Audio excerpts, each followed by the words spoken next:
আপনারা সবাই আশা করি আপনারা সকলেই অনেক অনেক ভালো আছেন, সুস্থ আছেন।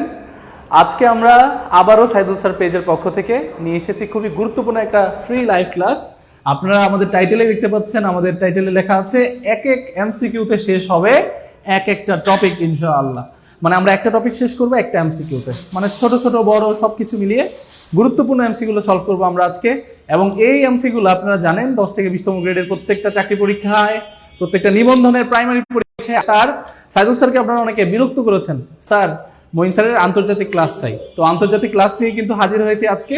আমি আপনাদের সামনে আছি, আপনাদের মঈন স্যার এবং সাইদুল স্যার পেজ থেকে আমরা আজকে একটা আন্তর্জাতিক টপিকের উপর একটা ক্লাস নিয়ে এসেছি, যেটা খুবই দুর্দান্ত হবে ইনশাআল্লাহ। ঠিক আছে, তো আপনারা যারা আজকে আমাদের সাথে যুক্ত হচ্ছেন কষ্ট করে, হ্যাঁ সবাই একটু শেয়ার করে দিতে হবে। আর আমিও শেয়ার করে দিচ্ছি, পরে মনে করবেন যে না স্যার শুধু নিজে শেয়ার দিতে হয় না, আমাদেরকে শেয়ার দিতে বলে। ঠিক আছে, তো আমরা সবাই একটু শেয়ার করে দেবো।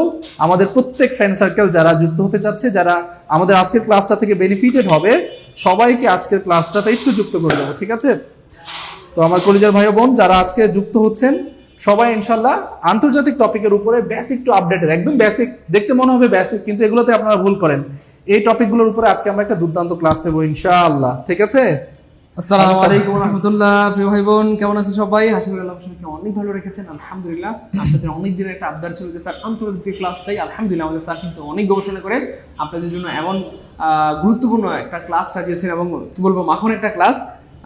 স্যার আজকে যতগুলো প্রশ্ন পড়াবেন বা যতটি এমসিকিউ পড়াবেন, এক একটা এমসিকিউ যেন এক একটা টপিকের মতো এমন মনে হবে আপনাদের কাছে যে স্যার একটা এমসিকিউ শেষ করা মানে স্যার আমার পুরো টপিকটাই শেষ হয়ে গেছে। এক একটা এমসিকিউ শেষ করা মানে পুরো টপিকটা কি হয়ে যাবে, শেষ হয়ে যাবে। সো আলহামদুলিল্লাহ ইংরেজি দিকে কিন্তু আমরা মাঝে মধ্যে এরকম জাদুকরি ক্লাস আপনাদের উপর দিতাম যে একটা প্রশ্ন দিয়ে একটা টপিক গ্রামারের শেষ হয়ে যেত।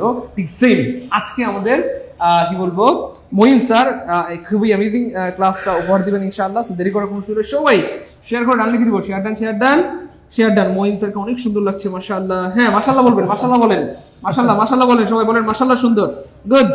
এই তো হ্যাঁ, সবাই একটু শেয়ার করে ডান লিখে দিই প্রিয় ভাই বোন আমার, কারণ যত দ্রুত শেয়ার হবে তত দ্রুত আমরা ক্লাসটা শুরু করতে পারবো। আমরা দেখতেছি অলরেডি আমাদের সাথে অনেক ভাই বোন যুক্ত হয়েছেন, প্রায় 200 ভাই বোন।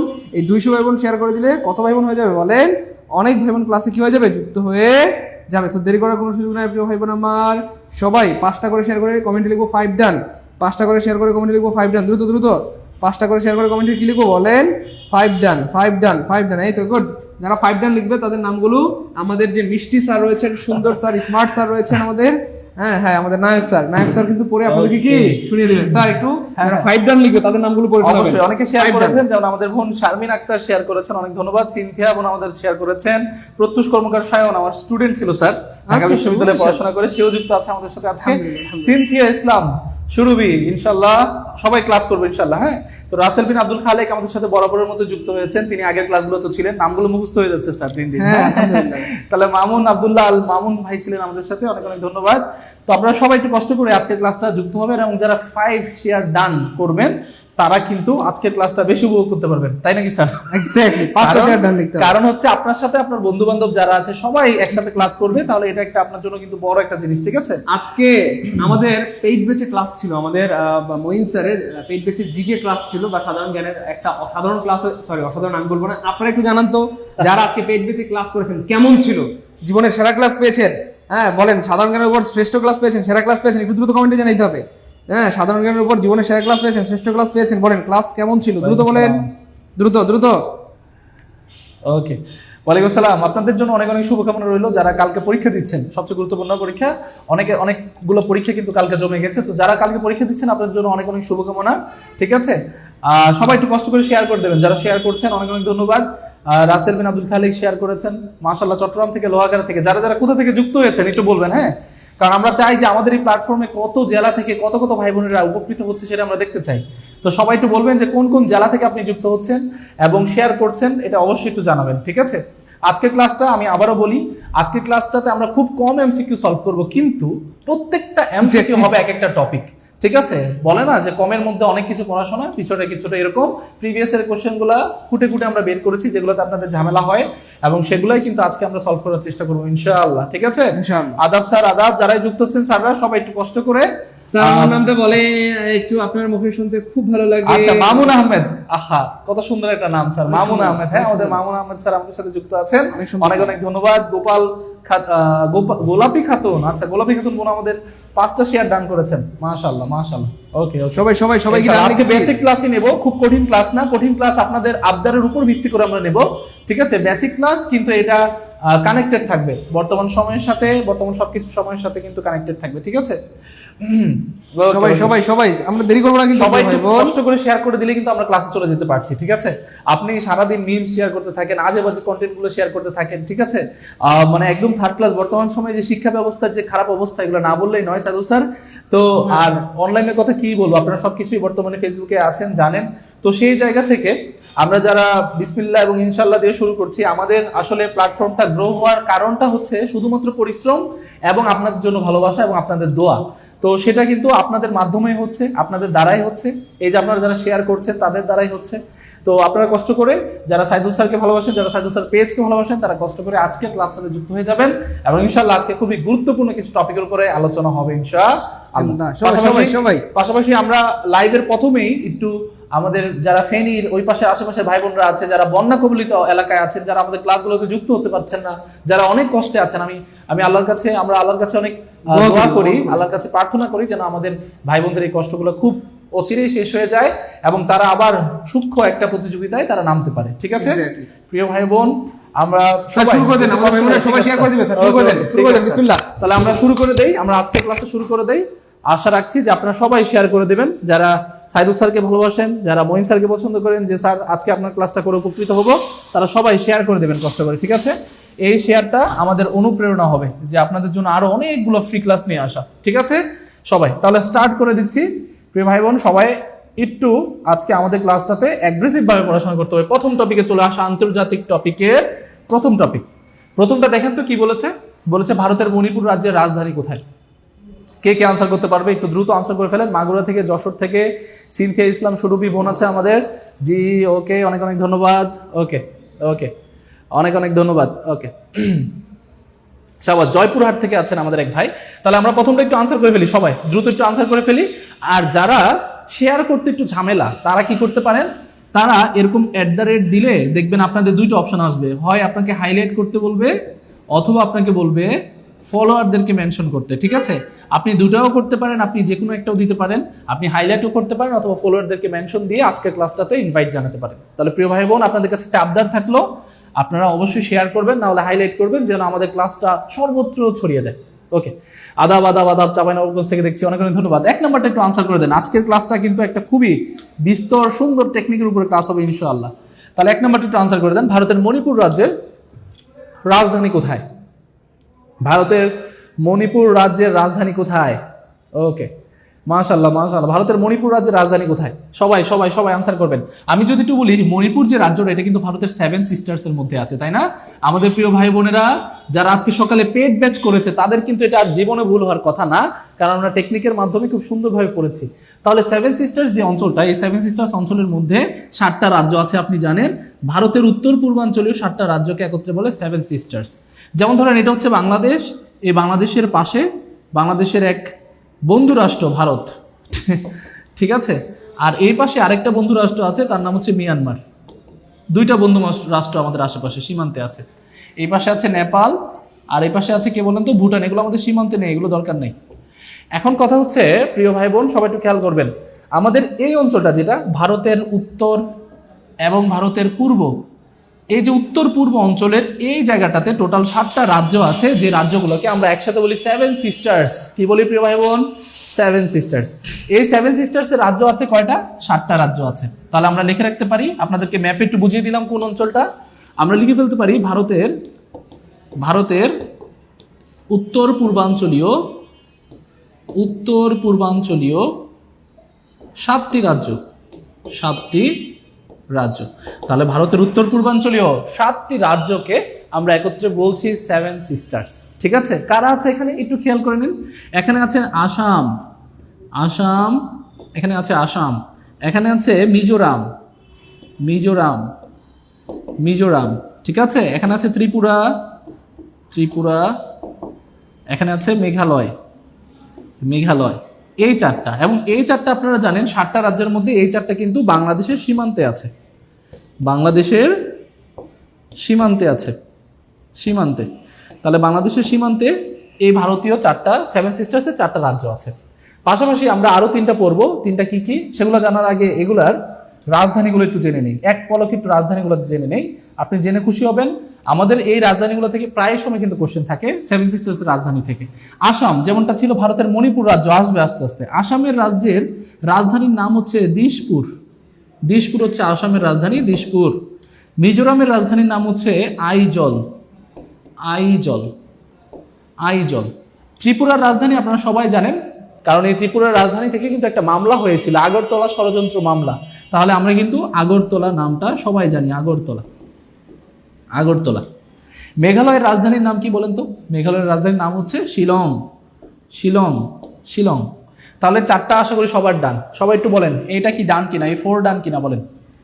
এগুলো কোথায় আছে? এগুলো বাংলাদেশের সীমান্তে আছে, অর্থাৎ বাংলাদেশের সীমান্তবর্তী ভারতীয় যে রাজ্যগুলা, এগুলোর মধ্যে টোটাল 4টা রাজ্য, যেগুলো হচ্ছে আসাম, মিজোরাম, ত্রিপুরা এবং মেঘালয়।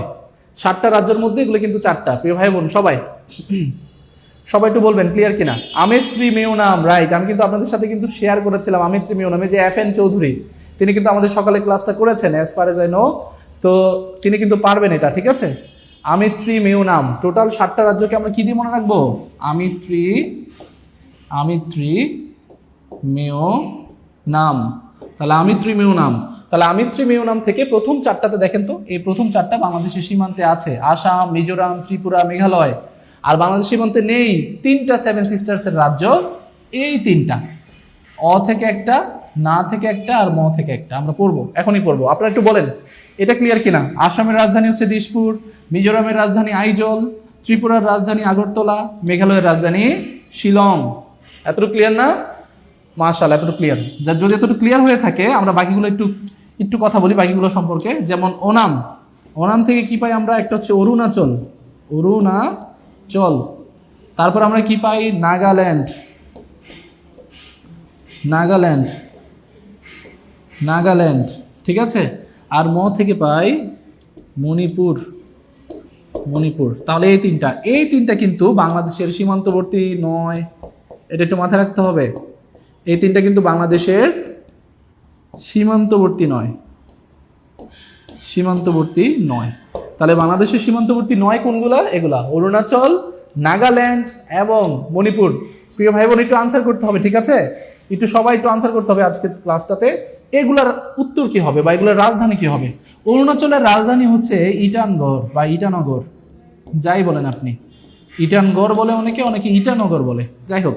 নাগাল্যান্ডের রাজধানী কি? নাগাল্যান্ডের রাজধানী হচ্ছে কোহিমা, কোহিমা হচ্ছে নাগাল্যান্ডের রাজধানী। আর মণিপুরের রাজধানীর নাম হচ্ছে ইম্ফল, ইম্ফল। তাহলে আনসার কোনটা হবে প্রিয় ভাই বোন? সবাই যারা গ আনসার করেছেন, মণিপুরের রাজধানী গ আনসার করেছেন, তারা কিন্তু রাইট আনসার করছেন, তারা কিন্তু রাইট আনসার করেছেন। যারা গতে আনসার করেছেন তারা কিন্তু রাইট আনসার করেছেন প্রিয় ভাই বোন। ওকে, সবাই এই যে মেনশন করেছে কি? মৃত্তিকা মির্জা, আমাদের বোন মৃত্তিকা মির্জা মেনশন করেছেন, অনেক অনেক ধন্যবাদ। এভাবে করে আপনারা সবাই একটু মেনশন করে দিতে পারেন, শেয়ার করতে পারেন, হাইলাইট করতে পারেন, ঠিক আছে, যেন আমাদের ক্লাসে আজকে সর্বোচ্চ সংখ্যক উপস্থিতি থাকে। তাহলে 1 নম্বরটা সবাই ডান বলেন, যে 1 ডান বলেন স্যার, 1 ডান। 1 ডান হলে আমরা 2 নম্বরে চলে যাব। বুঝতে পেরেছেন কিনা সবাই?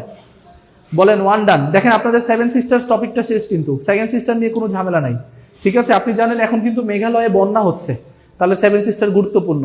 আসামে একটা খুবই গুরুত্বপূর্ণ একটা লিবারেশন ফ্রন্ট আছে, একটা গেরিলা গোষ্ঠী আছে, সেখানে বিদ্রোহী গোষ্ঠী আছে, এটার নাম হচ্ছে উলফা, উলফা। এটার নাম কি বলেন তো? এটার নাম হচ্ছে ULFA, United liberation front of Assam, ULFA. ULFA আছে কোথায়? উলফা নামক গেরিলা সংস্থা আছে আসামে, আসামে। সম্প্রতি বন্যা হচ্ছে কোথায়? বন্যা হচ্ছে মেঘালয়, মেঘালয়ে বন্যা হচ্ছে। পৃথিবীর সবচেয়ে বেশি বৃষ্টিপাত হয় কোথায়? মেঘালয়। মেঘালয়ের চেরিপুঞ্জি মৌসিনরাম অঞ্চলে সবচেয়ে বেশি কিন্তু সেখানে কি হয়? আমরা জানি বৃষ্টিপাত হয়। সাবাস, সবাই বলেছেন। ওকে, যেহেতু সবাই বলেছেন ডান, আমি আশা রাখছি আপনাদের সকলেরই ডান। ডান হলে আমরা 2 নম্বরে চলে যাচ্ছি, ঠিক আছে, খুব কম 2 নম্বরে চলে যাচ্ছি। এবার দেখেন প্রিয় ভাই বোন, 2 নম্বরটা একটু, নিচের কোনটি D8 ভুক্ত দেশ নয়? আগে বলেন D8 কি জিনিস, সবাই বলেন। 1 ডান, 1 ডান, মাশাআল্লাহ। রাসেল বিন আব্দুল খালিক, GM, সামিয়া আক্তার বলেছেন, ওকে, সামিয়া জাহান বলেছেন, ওকে, মাশাআল্লাহ। বৃষ্টি সরকার, হোসেন আহমেদ আছেন আমাদের সাথে, 1 ডান বলেছেন আমাদের তপু স্যার, মাশাআল্লাহ। জাহাঙ্গীর আলম, DRVD, বলেছেন ওয়ান ডান। সিনথিয়া বোন আমাদের বলেছেন ওয়ান ডান। জাহান মিষ্টি বলেছেন ডান, আলহামদুলিল্লাহ, মাশাল্লাহ মাশাল্লাহ। ওকে, তানজিম বলেছেন স্যার ভর্তি হতে কত টাকা লাগবে? আজকে ক্লাসের শেষে আমরা প্রতিবারই যেমন একটা আমরা জানি যে একটা আপনাদের জন্য ফি একটা ডিসকাউন্ট দিয়ে থাকি, আজকেও কিন্তু সেটার আছে, ঠিক আছে? তো আমরা ক্লাসের শেষেই ভর্তি হয়ে নেব, ঠিক আছে? তাহলে এটা একটু মাথায় রাখবেন, নিচের কোনটি D8 ভুক্ত দেশ নয়? সবাই একটু বলেন প্রিয় ভাই বোন, 2 নম্বরটা একটু আনসার করেন। সবাই ডান বলেছেন, মাশাআল্লাহ। 2 নম্বরটা একটু আনসার করে ফেলেন এবার। ভিক্টরি 2 নম্বরটা একটু বলেন যে নিচের কোনটি D8 ভুক্ত দেশ নয়? D8 কি হবে বলেন? এই D8 থেকে কিন্তু আপনাদের কোশ্চেন থাকে। শেয়ার ডান বলেছেন মাইশা আক্তার বোন আমাদের শেয়ার ডান বলেছেন, মাশাআল্লাহ মাশাআল্লাহ। ওকে, সবাই একটু বলবেন যে নিচের কোনটি D8 ভুক্ত দেশ নয়? D8 ভুক্ত দেশ নয়। সবাই সবাই খুবই দ্রুত, একটু দ্রুত বলতে হবে। ভেরি গুড, সবাই ঘ আনসার বলছেন। আচ্ছা, আমি একটু বলতে থাকি, আপনারা এর মধ্যে আনসার করতে থাকেন। 15 জুন 1997 সাল। এই 15 জুন 1997 সালে প্রতিষ্ঠিত হয়েছিল একটা সংগঠন, প্রতিষ্ঠিত হয় ডেভেলপিং এইট বা D8। মূলত D8 এর D8 নাম হলেও বর্তমানে এটার সদস্য সংখ্যা 9 জন। তাহলে আমরা যদি বলি D8 ভুক্ত সদস্য কয়জন? বর্তমানে এটার সদস্য কয়টি? 9 জন হচ্ছে বর্তমান সদস্য। তাহলে D8 ভুক্ত যে সংস্থা আছে এটার বর্তমান সদস্য কয়জন? 9 জন, ঠিক আছে? তাহলে D8 মূলত ডেভেলপিং এইড কাদের নিয়ে? ইসলামিক অনেকগুলো রাষ্ট্র, টোটাল 9টা রাষ্ট্র যাদের আর্থসামাজিক উন্নয়ন বাণিজ্যের প্রসারের ক্ষেত্রে তারা কাজ করে। তাহলে D8 মূলত মুসলিম সংখ্যাগরিষ্ঠ রাষ্ট্রদের নিয়ে কিন্তু একটা সংগঠন, ঠিক আছে? তাহলে আপনি আনসারে কিন্তু কমন নলেজ থেকে কিন্তু আনসার করতে পারেন যে বাংলাদেশ একটা মুসলিম সংখ্যাগরিষ্ঠ, আজারবাইজান মুসলিম সংখ্যাগরিষ্ঠ, আমরা বলতে পারি যে ভারতও মুসলিম, পাকিস্তানও মুসলিম সংখ্যাগরিষ্ঠ, তাহলে আনসারটা হতে পারে না ভারত, ঠিক আছে? তাহলে এভাবে কিন্তু আপনি একটা আনসার করতে পারেন। তাহলে এখন কথা হচ্ছে যে স্যার আমরা শুনেছি D8, আগে ছিল D8 কিন্তু D9 হয়ে গেল কিভাবে? মানে সদস্য সংখ্যা 9 জন হলো কিভাবে? মূলত আমরা জানি রিসেন্টলি 2024 সালে, আপনি এটা লিখে রাখতে পারেন, 2024 সালের 19 ডিসেম্বর, এই 2024 সালের 19 ডিসেম্বর নবম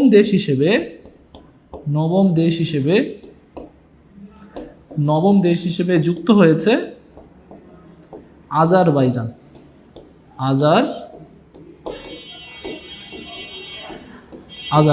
তাহলে নবম দেশ হিসেবে কে যুক্ত হয়েছে প্রিয় ভাই বোন? একটু কমেন্টে জানান। নবম দেশ হিসেবে কে যুক্ত হয়েছে? আজারবাইজান, ঠিক আছে? তাহলে নবম দেশ হিসেবে যুক্ত হয়েছে আজারবাইজান। এটা কবে যুক্ত হয়েছে? এটা 11তম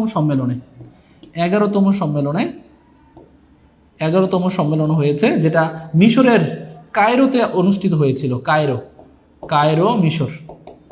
কায়রো মিশর। তাহলে মিশরের কায়রোতে অনুষ্ঠিত হয়েছিল যে 11তম D8 সম্মেলন, সেটাতে আমরা জানি D8 এর নবম দেশ হিসেবে যুক্ত হয়েছে আজারবাইজান। কবে যুক্ত হয়েছে? 2024 সালের 19 ডিসেম্বর। তাহলে বর্তমান সদস্য কয়টা? 9টা। সাবাস, মাশাআল্লাহ, সবাই বলছে। তাহলে এটা হচ্ছে প্রতিষ্ঠার সাল, ঠিক আছে? এটা আপনারা সবাই মাথায় রাখবেন, এটা হচ্ছে প্রতিষ্ঠার সাল।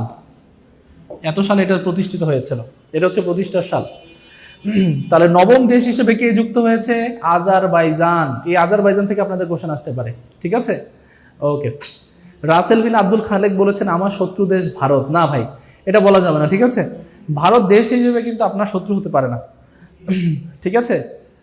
এই যে এখন দেখবেন আপনার ব্যক্তি ক্ষেত্রে আমরা এখন যারা পড়াশোনা করছি বা আন্তর্জাতিক রাজনীতি সম্পর্কে জানি, কোনো দেশ বা কোনো জিনিসটাকে আমরা শত্রু হিসেবে নেব না, ব্যক্তিকেন্দ্রিক হতে পারে। আপনি বলতে পারেন যে ওই মানুষটা খারাপ। আপনি যখন ভারত দেশটাকে শত্রু বলবেন তখন অনেকগুলো জিনিস ক্রাইটেরিয়া পড়ে যাবেন, আপনি ধর্মক্ষেত্রে অনেকগুলা ক্রাইসিসের মধ্যে পড়ে যাবেন, ঠিক আছে? ব্যক্তিকেন্দ্রিক বলবেন যে এটা আমার শত্রু। দেশকেন্দ্রিক বললে পুরো দেশের যত মানুষ আছে সব আমার শত্রু। যেমন হ্যাঁ, আপনি বলতে পারেন ইসরায়েল আমার শত্রু, কারণ হচ্ছে সেই দেশের মেজরিটি পাবলিক চায়, বা মেজরিটি বলতে প্রায় সবাই, তারা চায় যে তারা ফিলিস্তিনকে ধ্বংস করে দেখ। তাহলে এরকম কিন্তু একটা কথা কিন্তু রয়ে যায়। হ্যাঁ, তাও ভারতের খুবই খারাপ একটা অবস্থান, বাংলাদেশের না, অনেকগুলো দিক থেকে তাদের বিরূপ একটা অবস্থান রয়েছে। তো আমরা এগুলা টেকনিক্যালি বা ডিপ্লোম্যাটিক্যালি কথা বলবো, ঠিক আছে? আমরা যারা এখন পড়াশোনা করছি, আমরা যারা চাকরির প্রিপারেশন নিচ্ছি, ভাইবা বোর্ডে গেলে কিন্তু এগুলো কিন্তু আপনাকে ধরবে। টেকনিক্যালি আমাদের কথা বলতে হবে এখন। তাহলে নিচের কোনটি D8 ভুক্ত দেশ নয়? D8 ভুক্ত দেশ নয় কোনটি? আনসার হবে ভারত। ভারত কিন্তু D8 ভুক্ত দেশ নয়। ভারতকে বাদ দিয়ে দিলাম। ওকে, আশা করছি এটা সবাই ক্লিয়ার। এবার বলেন, এই যে আমাদের এই যে ডি8 ভুক্ত যে দেশগুলা, এগুলোকে আমরা কিভাবে মাথায় রাখতে পারি? এই যে ডি8 ভুক্ত দেশ, ডি8 ভুক্ত দেশ, ডি8 ভুক্ত দেশ, ডি8 ভুক্ত দেশ কিভাবে মাথায় রাখতে পারি? প্রিয় ভাই বোন সবাই বলবেন, ডি8 ভুক্ত দেশগুলো আমরা মাথায় রাখতে পারি এইভাবে। হ্যাঁ, যেমন ধরেন নতুন নতুন বিয়ের পরে অনেকগুলো আছে দেখবেন অনেক সংসারের মধ্যে, যে ছেলেরা একদম বাবা মাকে ভুলে যায়। ঠিক আছে, বাবা মাকে ভুলে যায় নতুন বউ আসার পরে। তারপর বলে কি বলে যে আজ, এভাবে মাথায় রাখবেন যে আজ বাপ মা নাই, তুমিই সব। ঠিক আছে, তুমিই সব, তুমিই সব। তো তারা বাপ মাকে ভুলে যায়। তো এটা তাদেরকে নিয়ে, আপনাদেরকে নিয়ে না, কিন্তু আমি জানি যে আপনারা সবাই খুব লক্ষ্মী ছেলে, খুব লক্ষ্মী মেয়ে, আপনারা আপনাদের বাবা মায়ের সুসন্তান। এটা তাদের জন্য যারা এই কাজগুলো করে, বৃদ্ধাশ্রমে পাঠিয়ে দেয় মাকে। ঠিক আছে, তারা এই কথাটা বলে একজন আরেকজনকে যে আজ বাপ মা নাই, তুমিই সব। এটা দিয়ে আমরা মাথায় রাখবো ডি8। ঠিক আছে, কিভাবে মাথায় রাখবো একটু খেয়াল করেন। প্রথমত আজ থেকে আমরা মাথায় রাখবো, এই যে আজ থেকে আমরা মাথায় রাখবো আজারবাইজান, আজারবাইজান, আজারবাইজানকে মাথায় রাখবো, আজারবাইজান। ঠিক আছে, বা থেকে মাথায় রাখবো বাংলাদেশ, বাংলাদেশ। প থেকে মনে রাখবো পাকিস্তান, পাকিস্তান। ঠিক আছে, তাহলে মা থেকে মাথায় রাখবো মালয়েশিয়া, মালয়েশিয়া, মালয়েশিয়া, খুবই সুন্দর একটা রাষ্ট্র মালয়েশিয়া। ঠিক আছে, না থেকে মনে রাখবো নাইজার, নাইজার। ঠিক আছে, ই থেকে মাথায় রাখবো ইন্দোনেশিয়া, একটা খুবই মুসলিম সংখ্যাগরিষ্ঠ, পৃথিবীর সবচেয়ে মুসলিম সংখ্যাগরিষ্ঠ দেশ ইন্দোনেশিয়া, ইন্দোনেশিয়া। তাহলে বাপ, আজ বাপ মা নাই। এবার তুমি থেকে মনে রাখো, তুমি থেকে কি হবে? তু থেকে হবে তুরস্ক, বা যেটাকে আমরা বর্তমান নামে হচ্ছে তুর্কিয়ে ডাকি, তুর্কিয়ে, তুর্কিয়ে। ঠিক আছে, মি থেকে আমরা মাথায় রাখবো মিশর, মিশর। আর সবটা জাস্ট খালি মিলানোর জন্য বললাম। তাহলে একটু খেয়াল করেন। ও হ্যাঁ, আরেকটা আছে, ই থেকে ইরান, ই থেকে ইরান, ইরান, তুমিই সব। তাহলে এই সবটা আমরা এখানে বাদ দিলাম। তাহলে এটা দিয়ে আপনি একটু মাথায় রাখবেন, দুইটা ই থেকে দুইটা আছে, একটা ইরান আর একটা ইন্দোনেশিয়া। ঠিক আছে, একটা ইরান আর একটা ইন্দোনেশিয়া। আজ বাপ মা নাই, তুমিই সব। হ্যাঁ, এটা কে বলেছেন? সমাপ্তি সুমি বোন আমাদের বলেছেন। এই টেকনিকটা দিয়ে আপনি মাথায় রাখতে পারেন। কিভাবে? একটু আমি একবার রিভিশন দিয়ে দিচ্ছি আপনাদের সামনে। রিভিশনটা কিভাবে হবে? রিভিশনটা হচ্ছে আজ থেকে আমরা মাথায় রাখবো আজারবাইজান, বা থেকে Bangladesh, Pakistan, Malaysia, Niger, Indonesia, Turkiye, মিশর, ইরান। এই সবগুলো কিসের দেশ বলেন তো? এগুলো সবগুলো হচ্ছে ডি8 এর দেশ, ডেভেলপিং 8 দেশ। প্রিয় ভাই বোন সবাই পারবেন তো ইনশাল্লাহ? মাশাআল্লাহ, আমাদের সাথে প্রায় 8 শতাধিক মানুষ আমাদের সাথে যুক্ত আছেন। মাশাআল্লাহ, মাশাআল্লাহ। ঠিক আছে, ওকে। তাহলে 8 শতাধিক মানুষ আমাদের সাথে যুক্ত আছেন, মাশাআল্লাহ। তাহলে এটা আরো কিন্তু বড় হতে পারে যদি আপনারা সবাই একটা একটা করে শেয়ার দিয়ে দেন। যারা মঈন স্যারের ক্লাস আগামীকালকে 9টা বাজে চান, আগামীকালকে 9টা বাজে কিন্তু আমি চেষ্টা করছি এই ঝামেলার মধ্যেও আপনাদের ক্লাসগুলো করাতে। এত ঝামেলার মধ্যে, নেট প্রবলেম, বৈরি আবহাওয়ার পরেও। ঠিক আছে, তো এই ফ্রি ক্লাসগুলো পেতে হলে কিন্তু আপনাদের পক্ষ থেকে কিছু দেওয়া উচিত। সেটা হচ্ছে শেয়ার করে কিন্তু আজকে আপনাদের সকল ফ্রেন্ডদের কাছে পৌঁছে দিবেন। ঠিক আছে, ওকে ওকে, পারবো ইনশাল্লাহ স্যার, অবশ্যই পারবো। তাহলে এটা সবাই পারবো। নিচের কোনটি ডি8 ভুক্ত দেশ নয়? আমরা আনসার করবো ভারত। ভারত কিন্তু ডি8 ভুক্ত দেশ নয়। এবার 2 নম্বর ডান বলেন সবাই। টু ডান হলে আমরা নতুন আরেকটাতে চলে যাচ্ছি। সবাই একটু বলেন ডু ডান স্যার। টু ডান হয়ে গেলে আপনারা 3 নাম্বারটা একটু আনসার করেন, 3 নাম্বারটা একটু আনসার করেন, যেটা কি হতে পারে? সবাই সবাই সবাই সবাই সবাই সবাই আব্বু আসসালামু আলাইকুম। আব্বু ক্লাসে আছে, আমি ক্লাসের পরে কল দিই। হ্যাঁ, আচ্ছা বাবা, আসসালামু আলাইকুম। প্রিয় ভাই বোন সবাই সবাই এটা একটু আনসার করবেন। কোন সীমারেখা উত্তর কোরিয়া এবং দক্ষিণ কোরিয়াকে পৃথক করেছে? কোন সীমারেখা উত্তর কোরিয়া এবং দক্ষিণ কোরিয়াকে পৃথক করেছে? প্রিয় ভাই বোন সবাই একটু বলেন, কোন সীমারেখা উত্তর কোরিয়া এবং দক্ষিণ কোরিয়াকে পৃথক করেছে? ওকে, ইনশাল্লাহ আমরা ক্লাস করবো প্রিয় ভাই বোন, সবাই ক্লাস করবো, সবাই ক্লাস করবো। ওকে ওকে, সবাই ক্লাস করবো। তাহলে আমরা যদি বলি 3 নাম্বার একটু খেয়াল করেন, কোন সীমারেখা উত্তর কোরিয়া এবং দক্ষিণ কোরিয়াকে পৃথক করেছে? কোন সীমারেখা উত্তর কোরিয়া দক্ষিণ কোরিয়াকে পৃথক করেছে? এটা বলতে বলতে আমি একটু বলে রাখি, সীমারেখাটা আপনাদের কাছে খুব প্যারা মনে হয়। ঠিক আছে, যে স্যার আমি সীমারেখা করব। ঠিক আছে, স্যার আমি সীমারেখা নিয়ে ক্লাস করবো বা সীমারেখাটা আমাদের মাথায় থাকে না।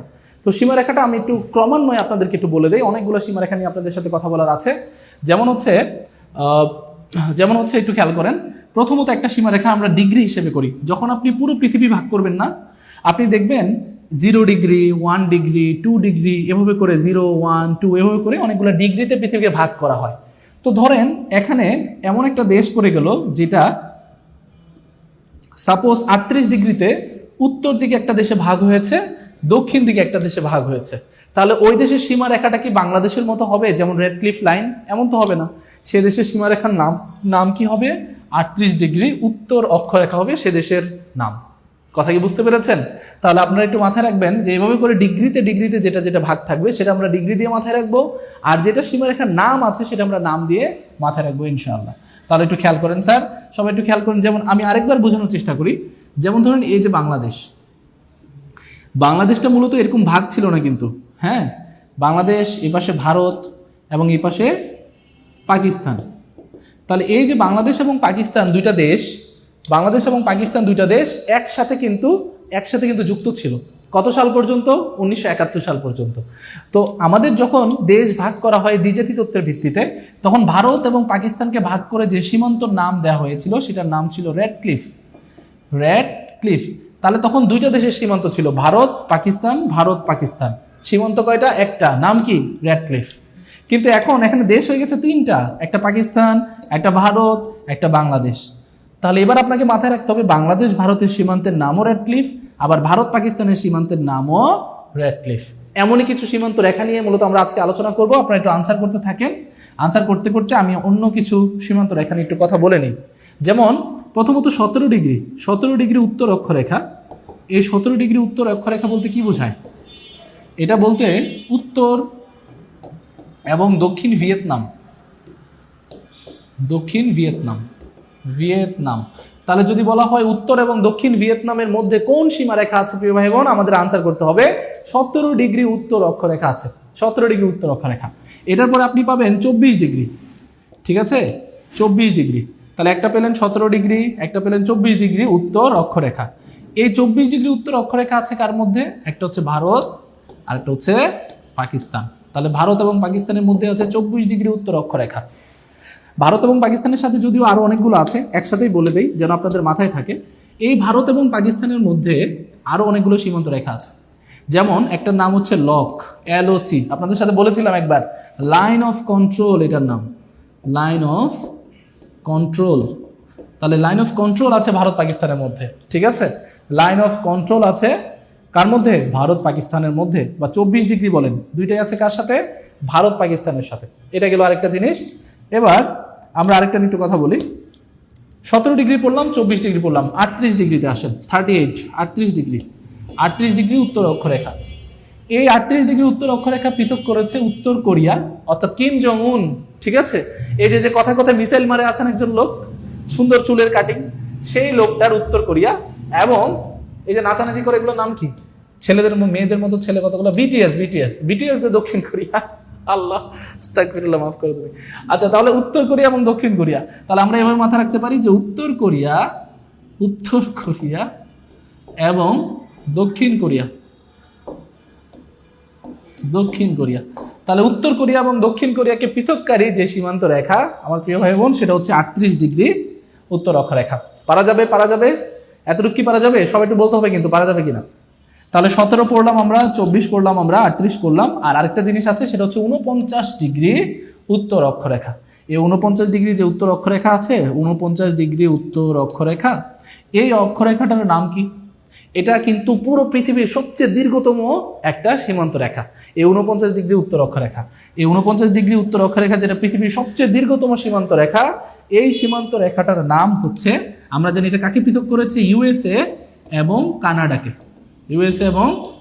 কানাডাকে পৃথক করেছে। কানাডা। তাহলে যদি বলা হয় যুক্তরাষ্ট্র এবং কানাডাকে পৃথক করেছে, সেটা হবে অবশ্যই, বলেন তো, 49 ডিগ্রি উত্তর অক্ষরেখা। ওয়ালাইকুম আসসালাম স্যার। ওয়ালাইকুম আসসালাম। যারা যুক্ত হচ্ছেন একটু কষ্ট করে ফ্রেন্ড সার্কেলকে অবশ্যই মেনশন করে দিবেন অথবা হাইলাইট করে দেবেন আজকের ক্লাসটাতে। ঠিক আছে, তাহলে আমরা একটু মাথায় রাখবো, 3টা রেখাই বা 4টা রেখায় আমরা পেরে গেলাম। 17 ডিগ্রি উত্তর ভিয়েতনাম, দক্ষিণ Vietnam, 24 degree Bharat Pakistan, 38 degree, এটাকে আমরা বলছি উত্তর কোরিয়া এবং দক্ষিণ কোরিয়া। আর সর্বশেষ 49 ডিগ্রি, এটা হচ্ছে ইউএসএ এবং কানাডাকে পৃথক করেছে। তাহলে প্রিয় ভাই বোনরা সবাই পারবেন কিনা বলেন, এতটুকু পর্যন্ত ক্লিয়ার কিনা বলেন, সবাই একটু বলেন 3 ডান, নাকি আরো কিছু দিব বলেন, আরো কিছু চাইলে আরো দেব, আপনারা যত চাইবেন তত দেব। ওকে, সবাই একটু বলবেন এতটুকু পর্যন্ত ক্লিয়ার কিনা, ক্লিয়ার হলে কিন্তু আমরা আরো দেব। আচ্ছা, আর কিছু দেই, আমার ভাই বোনদের সাথে কিপটামি করে লাভ আছে? আমাদের প্রিয় ভাই বোনদের সাথে কিপটামি করতে লাভ নাই। তাহলে স্যার সবাই একটু দেখেন, যেটা বলছিলাম এটার সাথে আমরা এটা আনসারটা তাহলে পেয়ে গেলাম। এটার আনসারটা কোনটা হবে? এটা আনসারটা হবে 38 ডিগ্রি উত্তর অক্ষরেখা। এবার আমরা আরো কিছু পড়াশোনা করি, যেমন ধরেন এই পাশ থেকে আসতে পারে ভারত এবং চীনের সীমান্ত। ভারত চীনের সীমান্ত, এই ভারত এবং চীনের যে সীমান্ত আছে এই সীমান্ত রেখাটাকে কি নামে ডাকে? ভারত এবং চীনের যে সীমান্ত আছে এই সীমান্তটাকে কি নামে ডাকে? এটার নাম হচ্ছে line of actual control. Line of actual control, actual control. তাহলে লাইন অফ অ্যাকচুয়াল কন্ট্রোল, এই যে লাইন অফ অ্যাকচুয়াল কন্ট্রোল, এটা হচ্ছে ভারত চীনের সীমান্ত। পাশাপাশি এটাতে আরো একটা নামে ডাকা হয়, এটাকে বলা হয় McMahon line. McMahon line, McMahon line. তাহলে এই ম্যাকমোহন লাইনটা কোথায় আছে? ম্যাকমোহন লাইনটা হচ্ছে ভারত এবং চীনের মধ্যে আছে। ভারত এবং চীন। মাশাআল্লাহ, শাবাশ শাবাশ, আরেকটু স্যার। ওকে, আরো হবে ইনশাআল্লাহ। ওকে, নাজবুল রহমান আলহামদুলিল্লাহ বলেছেন। আচ্ছা, প্রিয়াঙ্কা এসডি বলেছেন জি স্যার, আরো দেন। ওকে, সবাই পারবেন। আচ্ছা, তাহলে আপনাদের শেয়ার না হলে কিন্তু আরো দেওয়া যাবে না, শেয়ার করতে হবে, ঠিক আছে? তাহলে এবার আমরা বুঝলাম যে ভারত এবং চীনের সীমান্ত যেটা, সেটা হচ্ছে লাইন অফ অ্যাকচুয়াল কন্ট্রোল এবং এটা ম্যাকমোহন লাইন, ঠিক আছে? পাশাপাশি আমরা যেটা বলবো, এটা ছাড়াও আছে আপনাদের কতগুলো কালারফুল লাইন আছে। আমরা একটু বলি, কালারফুল কিছু লাইন আছে, যেমন ধরুন ব্লু লাইন, ঠিক আছে, আছে গ্রিন লাইন, এবং আরেকটা আছে সেটা হচ্ছে পার্পল লাইন। তিনটা কালারের লাইন আমরা বলে দিলাম, এবং তিনটা কালারের লাইন কিন্তু ইসরায়েলের সাথে। তাহলে ইসরায়েলের সাথে সীমান্তবর্তী তিনটা কালারফুল লাইন নিয়ে আমরা একটু পড়াশোনা করবো। একটা ব্লু লাইন, একটা গ্রিন লাইন, আর একটা হচ্ছে পার্পল লাইন, ঠিক আছে? একটা ব্লু লাইন, প্রথমে ব্লু লাইনটাতে আসি। ব্লু লাইনটাতে কার সাথে কার সীমান্ত বলেন তো? ব্লু লাইনের সীমান্ত আছে মূলত, এই ব্লু লাইনের সীমান্ত আছে খুবই গুরুত্বপূর্ণ দুইটা দেশ। একটা হচ্ছে ইসরায়েল, আমি জানি না আপনারা দেখছেন কিনা, একটা হচ্ছে ইসরায়েল আর আরেকটা হচ্ছে লেবানন। ইসরায়েল এবং লেবানন। তাহলে ইসরায়েল এবং লেবাননের যে সীমান্ত দেখা যাচ্ছে তো? হ্যাঁ, দেখা যাচ্ছে। তাহলে ইসরায়েল এবং লেবাননের যে সীমান্ত, সেটাকে আমরা কি নাম বলছি? সেটার নাম হচ্ছে ব্লু লাইন। এবার গ্রিন লাইনটা গ্রিন দিয়ে দেই। গ্রিন লাইনটা কোনটা বলেন তো? গ্রিন লাইন হচ্ছে কার মধ্যে সীমান্ত? গ্রিন লাইনটা হচ্ছে ইসরায়েল এবং জর্ডান। ইসরায়েল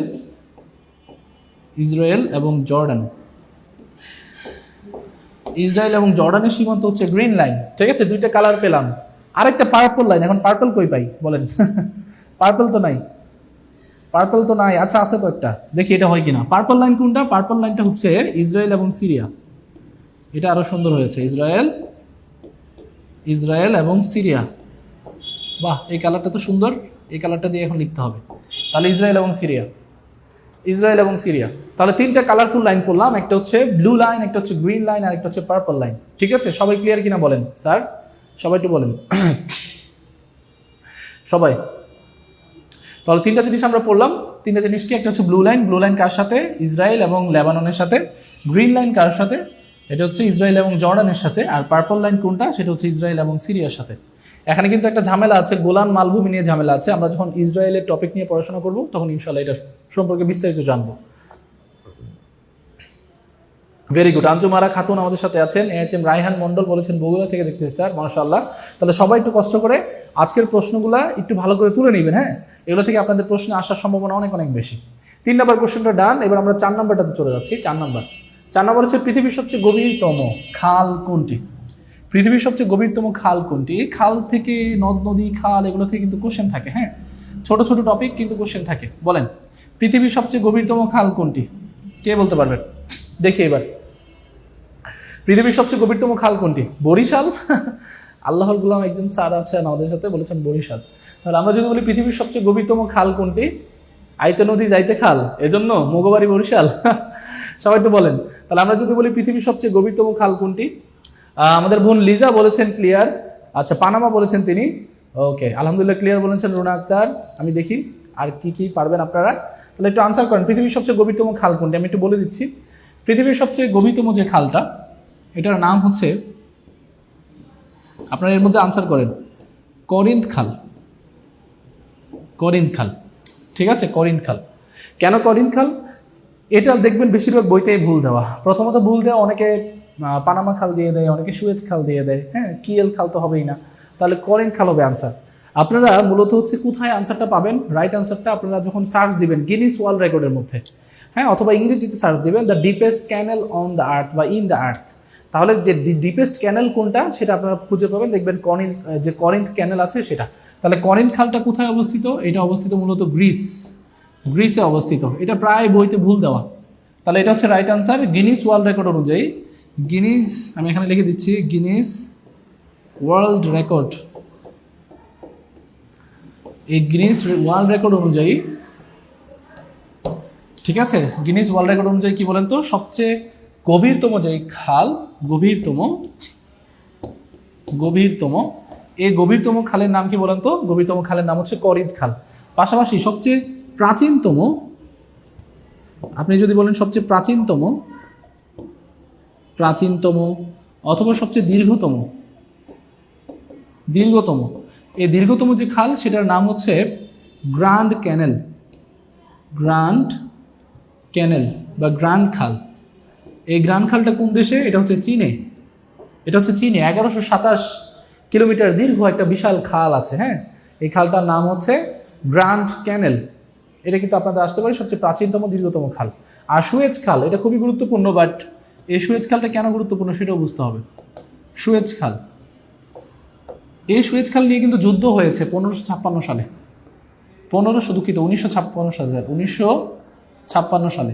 তাহলে 1956 সালে আমরা জানি এই যে আমাদের সুয়েজ খাল, এই সুয়েজ খালটাকে জাতীয়করণ করা হয়েছিল। জাতীয়করণ করার কারণেই কিন্তু পরবর্তীতে এই যুদ্ধটা হয়। ঠিক আছে, তাহলে 1956 সালে জাতীয়করণ করে মিশর। এটা আপনি লিখে রাখতে পারেন, জাতীয়করণ করেন কে বলেন তো? মিশর জাতীয়করণ। তাহলে এখানে 1859 থেকে 1869 সালে, এটাও লিখে রাখতে পারেন, 1859 থেকে 69 সালে এটা খনন করা হয়েছে 10 বছরে। 1859 থেকে 1869 সালের মধ্যে 10 বছর খনন করা হয়েছে। ঠিক আছে, এবং এই সুয়েজ খালকে কি নামে ডাকা হয়? মাঝে মাঝে পরীক্ষাতে চলে আসতে পারে, আপনাদের এই যে সামনে পরীক্ষা, কালকে পরীক্ষা আছে, কোশ্চেনে আসতেই পারে যে সুয়েজ খালকে কি নামে ডাকা হয়? সুয়েজ খালকে বলা হয় হাইওয়ে অফ ইন্ডিয়া। তাহলে দ্য হাইওয়ে অফ ইন্ডিয়া বলা হয় কাকে? দ্য হাইওয়ে অফ ইন্ডিয়া বলা হয় সুয়েজ খালকে। ঠিক আছে, সুয়েজ খালকে বলা হয় দ্য হাইওয়ে অফ ইন্ডিয়া। ওকে, সবাই একজন বলছে স্যার সবচেয়ে বড় প্রণালী কোনটা একটু বলেন তো? অনেক বইতে তাতার প্রণালী দেওয়া, কিন্তু সবচেয়ে বড় প্রণালীর নাম হচ্ছে বা দীর্ঘতম প্রণালীর নাম হচ্ছে মালাক্কা প্রণালী। আনসার হবে মালাক্কা। ওকে, আমরা আলোচনা করবো স্যার, সবাই একটু মাথায় রাখবেন। তাহলে এটা একটু মাথায় রাখবেন, যদি সবচেয়ে বড় হয় সবচেয়ে গভীরতম খাল কোনটা? খালের নাম হচ্ছে করিন্থ খাল, এই যে এটা। এবং এটা কোথায় অবস্থিত? গ্রিসে অবস্থিত। সবচেয়ে প্রাচীনতম দীর্ঘতম বললে গ্র্যান্ড খাল। যদি বলা হয় হাইওয়ে অফ ইন্ডিয়া বলা হয় কাকে? সুয়েজ খাল। আর যদি বলা হয় কোন খাল উত্তর আমেরিকা থেকে বা উত্তর আমেরিকাকে দক্ষিণ আমেরিকা থেকে পৃথক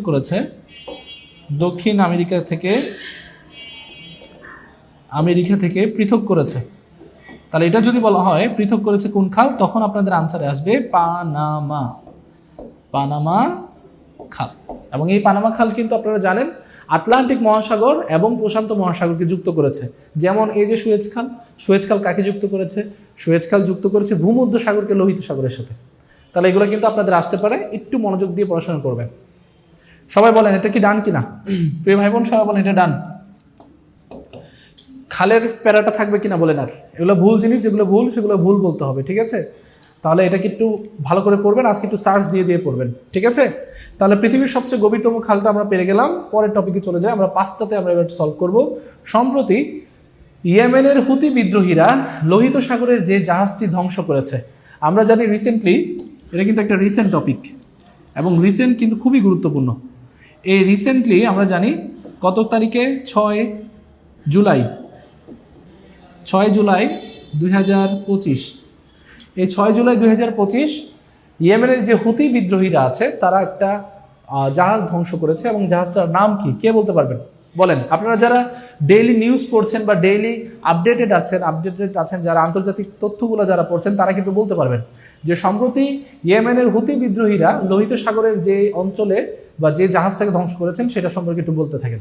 এর মধ্যে আপনাদেরকে একটু হুতিদের সম্পর্কে একটু বলে আসি যে হুতি কারা, মূলত হুতি কারা।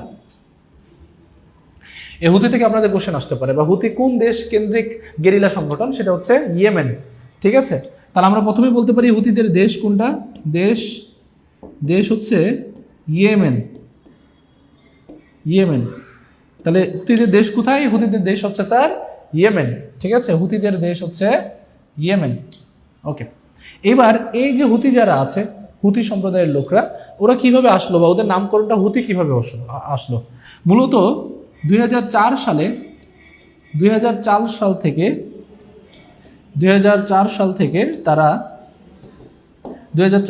তারা ইয়েমেনের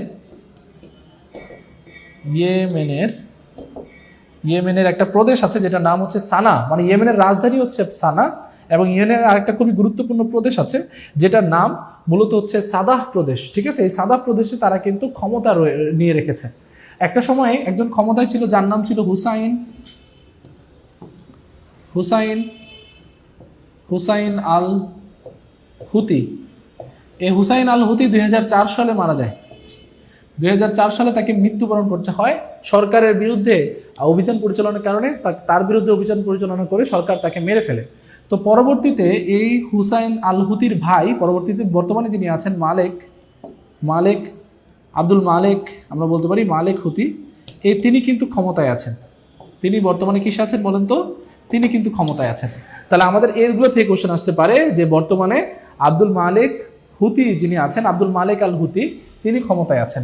আর তার ভাই যিনি ছিলেন হুসাইন আল হুতি, তিনি কিন্তু মারা গিয়েছেন 2004 সালে।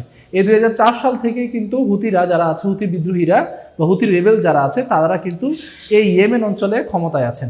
এই হুতিদের আরেকটা ভিন্ন নাম আছে, যে ভিন্ন নাম দিয়ে আমরা মূলত তাকে মাথায় রাখতে পারি। যেমন হুতিদের ভিন্ন নাম হচ্ছে আনসারুল্লাহ। হুতিদের ভিন্ন নামে কি নামে ডাকা হয় বলেন তো? আনসারুল্লাহ। তাহলে যদি বলা হয় আনসারুল্লাহ কোন দেশভিত্তিক গেরিলা সংগঠন? আনসারুল্লাহ হচ্ছে ইয়েমেন কেন্দ্রিক গেরিলা সংগঠন। এবং আনসারুল্লাহ অর্থ কি, এটাও আসতে পারে। ঠিক আছে, যেমন হামাস অর্থ কি আসে, ঠিক আছে, হিজবুল্লাহ শব্দের অর্থ কি আসে, এরকম আনসারুল্লাহ শব্দের অর্থ কি আসতে পারে। আনসারুল্লাহ শব্দের অর্থ আল্লাহর সাহায্যকারী, আল্লাহর সাহায্যকারী। তাহলে এই যে আল্লাহর সাহায্যকারী, এই আনসারুল্লাহ বা হুতি বিদ্রোহী যারা আছে, তারা ইয়েমেনে আছে, 2004 সাল থেকে সেখানে ক্ষমতায় আছে। প্রথমে যিনি ক্ষমতায় ছিলেন তার নাম ছিল হুসাইন আল হুতি, এবং পরবর্তীতে তার ভাই যার নাম হচ্ছে আব্দুল মালিক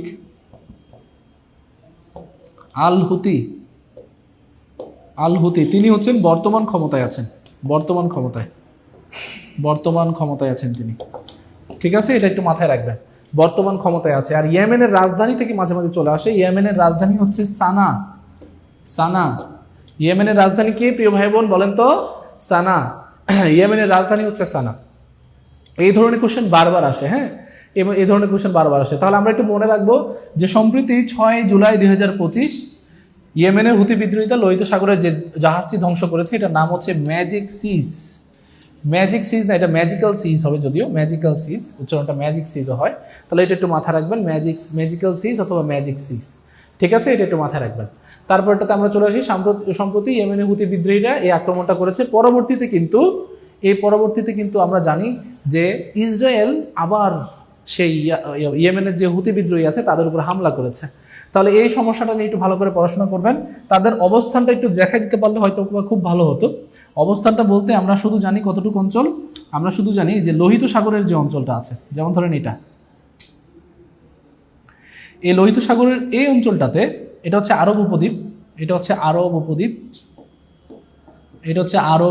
উপদ্বীপ। এই আরব উপদ্বীপের মধ্যে যেমন উপরে আছে Saudi Arab, kingdom of Saudi Arabia, নিচের একটা দেশ আছে, এটার নামই হচ্ছে ইয়েমেন। বুঝতে পেরেছেন? ইয়েমেনের পাশে আছে, এটা হচ্ছে লোহিত সাগর, লোহিত সাগর, এটা হচ্ছে লোহিত সাগর, এবং তার ঠিক এই অঞ্চলটাতে হচ্ছে আফ্রিকার horn of Africa, horn of Africa, এবং তার নিচে আছে এডেন উপসাগর, এডেন। ইয়েমেনের সমুদ্র বন্দরের নামও কিন্তু এডেন, তাহলে এডেন সাগর আছে এখানে। তাহলে লোহিত সাগর এবং এডেন সাগরকে যুক্ত করেছে একটা প্রণালী, এই প্রণালীর নাম হচ্ছে বাব আল মানদেব অথবা বাবেল মানদেব, অনেকে বলে বাবেল মানদেব। তাহলে এগুলা, এই অঞ্চলগুলো একটু ভালো করে পড়ে নেবেন। হ্যাঁ, এগুলো থেকে আপনাদের কোশ্চেন আসার সম্ভাবনা আছে, যেহেতু আমরা পড়ছি একটু ভালো করে পড়াশোনা করবো, যেন সবগুলো বিষয় একটু ভালো করে জানার চেষ্টা করতে পারি। ঠিক আছে? তাহলে এই ম্যাজিক সিজ বা ম্যাজিক্যাল সিজ, এটা একটু ভালো করে পড়ে রাখবেন। তাহলে এই অঞ্চলটা একটু ভালো করে দেখবেন, আরব উপদ্বীপ, লোহিত সাগর এটা নিয়ে, বা লোহিত সাগরের নাম হচ্ছে রেড সি। এই রেড সি নিয়ে কিন্তু অনেক উত্তেজনা আছে। তাহলে বারবার কিন্তু এই অঞ্চল থেকে কোশ্চেন আসতেছে। তাহলে মধ্যপ্রাচ্যটা ভালো করে পড়তে হবে, মধ্যপ্রাচ্য, এই মধ্যপ্রাচ্যটা ভালো করে পড়াশোনা করতে হবে। ওকে প্রিয় ভাই বোন সবাই, পরেরটা টপিকে চলে যাই আমরা। 5 নম্বরটা আশা করি সবাই ক্লিয়ার। 6 নম্বরটা একদম ইজি, 6 নম্বরটা একদম ইজি। 6 নম্বরটা আনসার করেন সবাই, 6 নম্বর আনসার করেন, 6 নম্বর আনসার করেন। আমরা এক একটা টপিক পড়বো, এক একটা অঞ্চলের বিষয় নিয়ে, ঠিক আছে? ওকে সবাই, ওকে আমাদের সাথে মিতু বোন আমাদের যুক্ত হয়েছেন, সবাই একটু আনসার করেন 6 নম্বরটা। হ্যাঁ, 6 নম্বরটা থেকে কিন্তু কোশ্চেন আসার সম্ভাবনা আছে। নিচের কোন দেশটি গোল্ডেন ওয়েজ নামে পরিচিত? 4টা গোল্ডেন নিয়ে আজকে আমরা আলোচনা করবো। একটা হচ্ছে গোল্ডেন, একটা হচ্ছে গোল্ডেন ট্রায়াঙ্গেল, একটা হচ্ছে গোল্ডেন ট্রায়াঙ্গেল নিয়ে আলোচনা করব, ঠিক আছে? একটা হচ্ছে গোল্ডেন ওয়েজ নিয়ে আলোচনা করব, একটা হচ্ছে গোল্ডেন ক্রিসেন্ট নিয়ে আলোচনা করব, ক্রিসেন্ট, আর আরেকটা হচ্ছে গোল্ডেন ভিলেজ নিয়ে আলোচনা করব। এই 4টা টপিক থেকে প্রতিবার প্রশ্ন থাকে, প্রতিবার প্রশ্ন থাকে, প্রতিবার কোশ্চেন থাকে। তাহলে আমাদের প্রথম কোশ্চেনটা হচ্ছে গোল্ডেন ট্রায়াঙ্গেল, গোল্ডেন ট্রায়াঙ্গেল। এই গোল্ডেন ট্রায়াঙ্গেল, তারপর গোল্ডেন ওয়েজ, গোল্ডেন ক্রিসেন্ট, এই গোল্ডেন ভিলেজ। এখানে গোল্ডেন শব্দ দ্বারা কি বোঝানো হচ্ছে বলেন তো? এই যে দেখছেন গোল্ডেন, এই গোল্ডেন শব্দ দ্বারা মূলত কি বোঝানো হচ্ছে? গোল্ডেন শব্দ দ্বারা মূলত বোঝানো হচ্ছে মাদক বা তামাক জাতীয় যে দ্রব্যগুলো আছে সেগুলো যারা চোরাচালান করে বা উৎপাদন করে, কোথায় বিক্রি হয় এগুলো নিয়ে আলোচনা। যারা উৎপাদন করে সেগুলো হচ্ছে গোল্ডেন ট্রায়াঙ্গেল এবং গোল্ডেন ক্রিসেন্ট, আর যারা চোরাচালানের পথ সেটাকে বলা হয় গোল্ডেন ওয়েজ। আর গোল্ডেন ভিলেজেও কিন্তু উৎপাদন করা হয়। তাহলে উৎপাদন করা হয় 3 জায়গাতে, গোল্ডেন ট্রায়াঙ্গেল, গোল্ডেন ক্রিসেন্ট এবং গোল্ডেন ভিলেজ। আর চোরাচালানের পথ হচ্ছে গোল্ডেন ওয়েজ। সবাই ক্লিয়ার প্রিয় ভাই বোন? সবাই একটু আনসার করবেন। একটা একটা করে আমি সলভ করি, ম্যাপের মাধ্যমে আপনাদের একটু সলভ করে দিই। দেখেন এই পুরোটা অঞ্চল সলভ হয়ে যাবে। যেমন আমি যদি প্রথমে আমাদের বাংলাদেশ ধরি, কারণ আমরাও এখানে আছি, আমরাও গর্বিত সদস্য, মাদক চোরাচালানের ক্ষেত্রে আমরাও কিন্তু জড়িয়ে আছি। তো এই বাংলাদেশের পাশে ভারত, ভারতের পাশে পাকিস্তান, আর তারপরে হচ্ছে একটা আপনারা জানেন ল্যান্ডলক একটা কান্ট্রি আছে, ল্যান্ডলক কান্ট্রিটার নাম হচ্ছে আফগানিস্তান, তার পাশে বড় করে আছে ইরান। তাহলে এখানে ইরান, এখানে আছে আফগানিস্তান,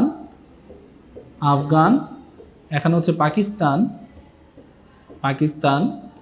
এখানে আছে ভারত, এই যে এখানে আছে নেপাল, এটা হচ্ছে নেপাল, এই পাশটাতে কে আছে? বাংলাদেশ, বিডি, ঠিক আছে? আর বাংলাদেশের পাশে এই পাশে কে আছে বলেন তো? এই পাশে আছে মিয়ানমার, এদিকে একটা ল্যান্ডলক কান্ট্রি আছে, এটার নাম হচ্ছে লাওস, আর লাওসের নিচের দিকে আরেকটা দেশ আছে, এটার নাম হচ্ছে থাইল্যান্ড। তাহলে এই যে দেশগুলো, এগুলো নিয়ে মূলত আমাদের দক্ষিণ এশিয়া, দক্ষিণ পূর্ব এশিয়ার এই দেশগুলো নিয়ে মূলত আমাদের 3টা শেষ হয়ে যাবে, ঠিক আছে? আচ্ছা, আমাদের অনুপমা আরুষি আমাদের বোন বলেছে গোল্ডেন ওয়েজ বলতে ভালো কিছু মনে করেছিলাম। মূলত হচ্ছে এমন কিছু অঞ্চল যেগুলা মূলত গাঁজা জাতীয় দ্রব্য, যেগুলো মাদক জাতীয়, আফিম জাতীয় যেগুলো আছে সেই দ্রব্যগুলো তারা উৎপাদন করে, ঠিক আছে? যেমন আমাদের বাংলাদেশের গর্ব কুষ্টিয়ার 26টা জেলা, তারা কাঁধে কাঁধ মিলিয়ে, ঠিক আছে, আমাদের অর্থনীতিকে চাঙ্গা করে। আচ্ছা যাই হোক, আমরা ওইদিকে না যাই, একটা একটা করে সলভ করি। প্রথমটা একটু খেয়াল করেন, প্রথমটা হচ্ছে গোল্ডেন ট্রায়াঙ্গেল, এটা নিয়ে একটু আলোচনা করি, সবাই একটু মনোযোগ দিবেন। গোল্ডেন ট্রায়াঙ্গেল, আজকের ক্লাসটা যারা ভালো করে বুঝবেন তারা কিন্তু অঞ্চল পরিচিতি সম্পর্কে অনেক কিছু বুঝে ফেলবেন, ঠিক আছে? ট্রায়াঙ্গেল হবে গোল্ডেন ট্রায়াঙ্গেল। ট্রায়াঙ্গেল। তাহলে এই যে গোল্ডেন ট্রায়াঙ্গেল আছে, ট্রায়াঙ্গেল বলতে আমরা কি বুঝি এই জিনিসটাকে, তাই না? এখানে ট্রায়াঙ্গেল বলতে এই তিনটাকে বোঝাচ্ছে, লাওস, মিয়ানমার এবং থাইল্যান্ড। এই যে তিনটা অঞ্চল যেগুলোতে প্রচুর পরিমাণে মাদক উৎপাদন হয় সেগুলোকে আমরা বলবো গোল্ডেন ট্রায়াঙ্গেল। কি কি আছে? মিয়ানমার, লাওস, আর কি আছে বলেন তো? একটা হচ্ছে মিয়ানমার, একটা হচ্ছে লাওস, আর আরেকটা হচ্ছে কি বলেন তো? থাইল্যান্ড। তাহলে এই তিনটা জিনিস গোল্ডেন ট্রায়াঙ্গেল বলতে আমরা তিনটা জিনিসকে বলি, মিয়ানমার, থাইল্যান্ড এবং লাওস। মিয়ানমার, থাইল্যান্ড এবং লাওস, ঠিক আছে? এটাকে আপনারা মাথালা দিয়ে মাথায় রাখতে পারেন। মাথালা, আমাদের কৃষকরা আগে পড়তো না মাথাল, সেই মাথাল থেকে মাথায় রাখবেন মাথালা, ঠিক আছে? আমাদের কিন্তু একটা বাংলাদেশ ডেভেলপমেন্ট পার্টি বিডিপি, সেটার কিন্তু একটা প্রতীকও কিন্তু মাথালা এখন, ঠিক আছে? তো সেই প্রতীক দিয়ে আপনারা মাথায় রাখতে পারেন যে মাথায় যে কৃষকরা টুপির মতো পরে, কিছুটা এরকম যে টুপির মতো পরে, সেটাকে বলা হয় মাথাল। এই মাথাল থেকে মাথালা মনে রাখতে পারেন যে গোল্ডেন ট্রায়াঙ্গেল হচ্ছে মিয়ানমার, লাওস এবং থাইল্যান্ড। মিয়ানমার, লাওস এবং থাইল্যান্ড, এই তিনটা জিনিস। ওকে, মাশাল্লাহ। মায়ানমার, থাইল্যান্ড এবং লাওস, তাহলে গোল্ডেন ট্রায়াঙ্গেল শেষ, গোল্ডেন ট্রায়াঙ্গেল ডান। এবার গোল্ডেন ট্রায়াঙ্গেলের পরে যেটা আমরা পড়বো সেটা হচ্ছে গোল্ডেন ক্রিসেন্ট।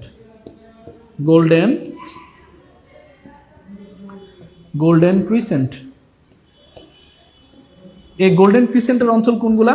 গোল্ডেন ক্রিসেন্ট আপনারা মাথায় রাখতে পারেন আপাই দিয়ে। আপাই, আমরা আপা ডাকি না? আপা, এই যে আপাই, ঠিক আছে? আপাই, এটা একটু মাথায় রাখবেন। তাহলে আপাই দিয়ে আমরা কি মাথায় রাখতে পারি? প্রথমত এই যে আফগানিস্তান, পাকিস্তান এবং ইরান, এই যে আফগানিস্তান, পাকিস্তান এবং ইরান, এটার মাঝখানে যে অর্ধচন্দ্রাকৃতি বা অর্ধ চাঁদের মতো, সেটাকে আমরা ক্রিসেন্ট বলি না? এই অর্ধচন্দ্রাকৃতির যে শেপ, সেটাকে আমরা বলছি গোল্ডেন ক্রিসেন্ট।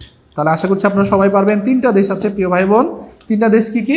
একটা হচ্ছে আফগানিস্তান, একটা হচ্ছে পাকিস্তান, আর একটা হচ্ছে ইরান। কি কি আছে? আফগানিস্তান, পাকিস্তান এবং ইরান। আফগানিস্তান, পাকিস্তান এবং ইরান। তাহলে সবাই একটু বলেন তো এটা পারবেন কিনা?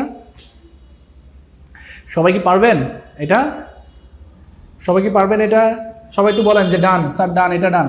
সবাই একটু বলেন কি কি আছে? আফগানিস্তান, পাকিস্তান এবং ইরান। গোল্ডেন ক্রিসেন্ট নামে এরা পরিচিত, আফগানিস্তান, পাকিস্তান এবং ইরান। ঠিক আছে, আমরা নতুন কিছু জানতে চেষ্টা করব। যেমন ধরেন এমন একটা লাইভ ক্লাস আমি নিলাম যে লাইভ ক্লাসের মধ্যে আপনি সবই জানেন বা বেশিরভাগই পারেন, সেগুলো সম্পর্কে আপনার জানা আছে, তাহলে সেটা সত্যিকার অর্থে আপনার উপকার আসবে না। যেটা আপনি জানেন না, যেটা নতুন কিছু জানছেন, এটাকে আপনি আনসার করতে পারছেন না, শিখছেন, নতুন কোনো একটা ক্লাসে হয়তো আনসার করবেন, এটা আপনার জন্য খুবই গুরুত্বপূর্ণ। তো আমরা সবাই একটু ধৈর্য ধরে আজকে ক্লাসটা কন্টিনিউ করব। তাহলে গোল্ডেন ক্রিসেন্ট কোনটা স্যার? সেটা হচ্ছে আফগানিস্তান, পাকিস্তান এবং ইরান। এবার গোল্ডেন ওয়েজ কোনটা? কোন দিক থেকে মূলত আমাদের এই মাদকগুলো চোরাচালান হয়? এই যে বাংলাদেশ হয়ে ভারত হয়ে নেপাল। তাহলে কয়টা দেশ আছে? বাংলাদেশ, ভারত এবং নেপাল। তাহলে আমরা যদি বলি গোল্ডেন ওয়েজ কারা? তিনটা দেশ।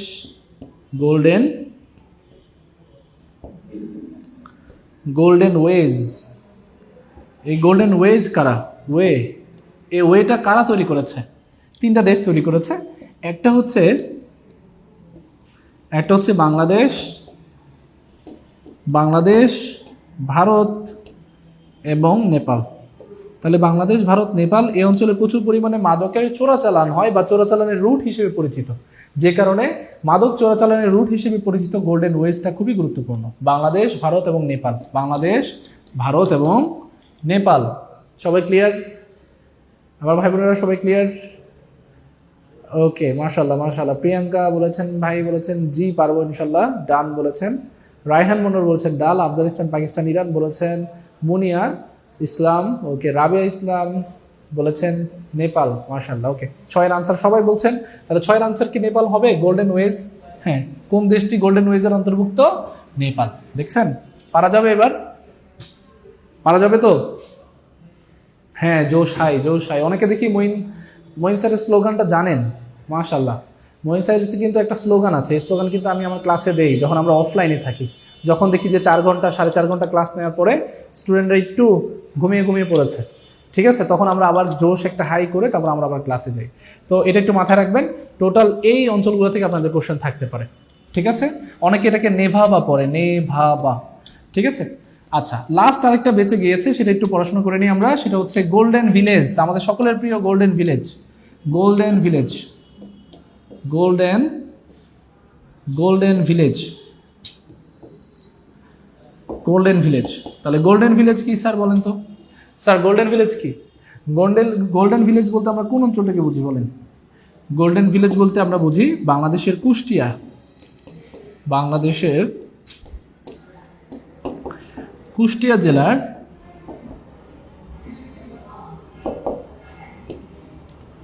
বাংলাদেশের কুষ্টিয়া জেলার 26টি গ্রাম যেখানে মাদক উৎপাদন হয়। মাদক উৎপাদন হয়, মাদক বলতে তামাক জাতীয়, তাহলে তামাক জাতীয় যে মাদক উৎপাদন হয় সেটাকে আমরা বলছি গোল্ডেন ভিলেজ। বাংলাদেশের গোল্ডেন ভিলেজ।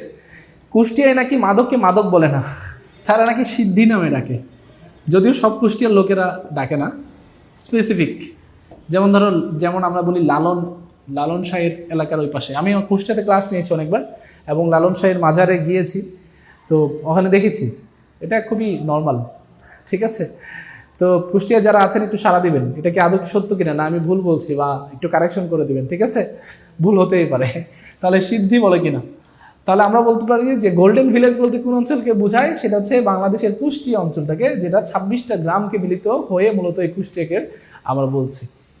ঠিক আছে, ওকে, আশা করছি সবাই ক্লিয়ার, সবাই ক্লিয়ার। এবার 7 নম্বরে চলে যাচ্ছে, আমাদের খুব কম আজকে প্রণালী নিয়ে একটু পড়াশোনা করবো। এই প্রণালী নিয়ে যে আপনাদের কত ঝামেলা, যে স্যার প্রণালী পারি না, প্রণালী পারি না, এই প্রণালী পারি না, আজকে ঝামেলা ক্লিয়ার করে দেবো প্রণালী। সবাই একটু বলেন যে এর আগেগুলো সব ডান কিনা, 6টা ডান কিনা। ওকে, সবাই সবাই সবাই দ্রুত। ওকে, নাজমুল রহমান বলেছেন ধূমপান মুক্ত দেশ। আচ্ছা, হোক, এটা হোক। তাহলে কোন প্রণালী চীন এবং তাইওয়ানকে পৃথক করেছে, সবাই একটু বলেন তো। এই যে আমাদের সাথে একজন আছেন, আমাদের নুসাইবা আক্তার বোন আছেন আমাদের কুষ্টিয়া থেকে। কুষ্টিয়া জেলাটা খুবই সুন্দর, আমি কুষ্টিয়াতে অনেকগুলো জায়গায় গিয়েছি, লালন শাহের এখানে, রবীন্দ্র কুটিতে।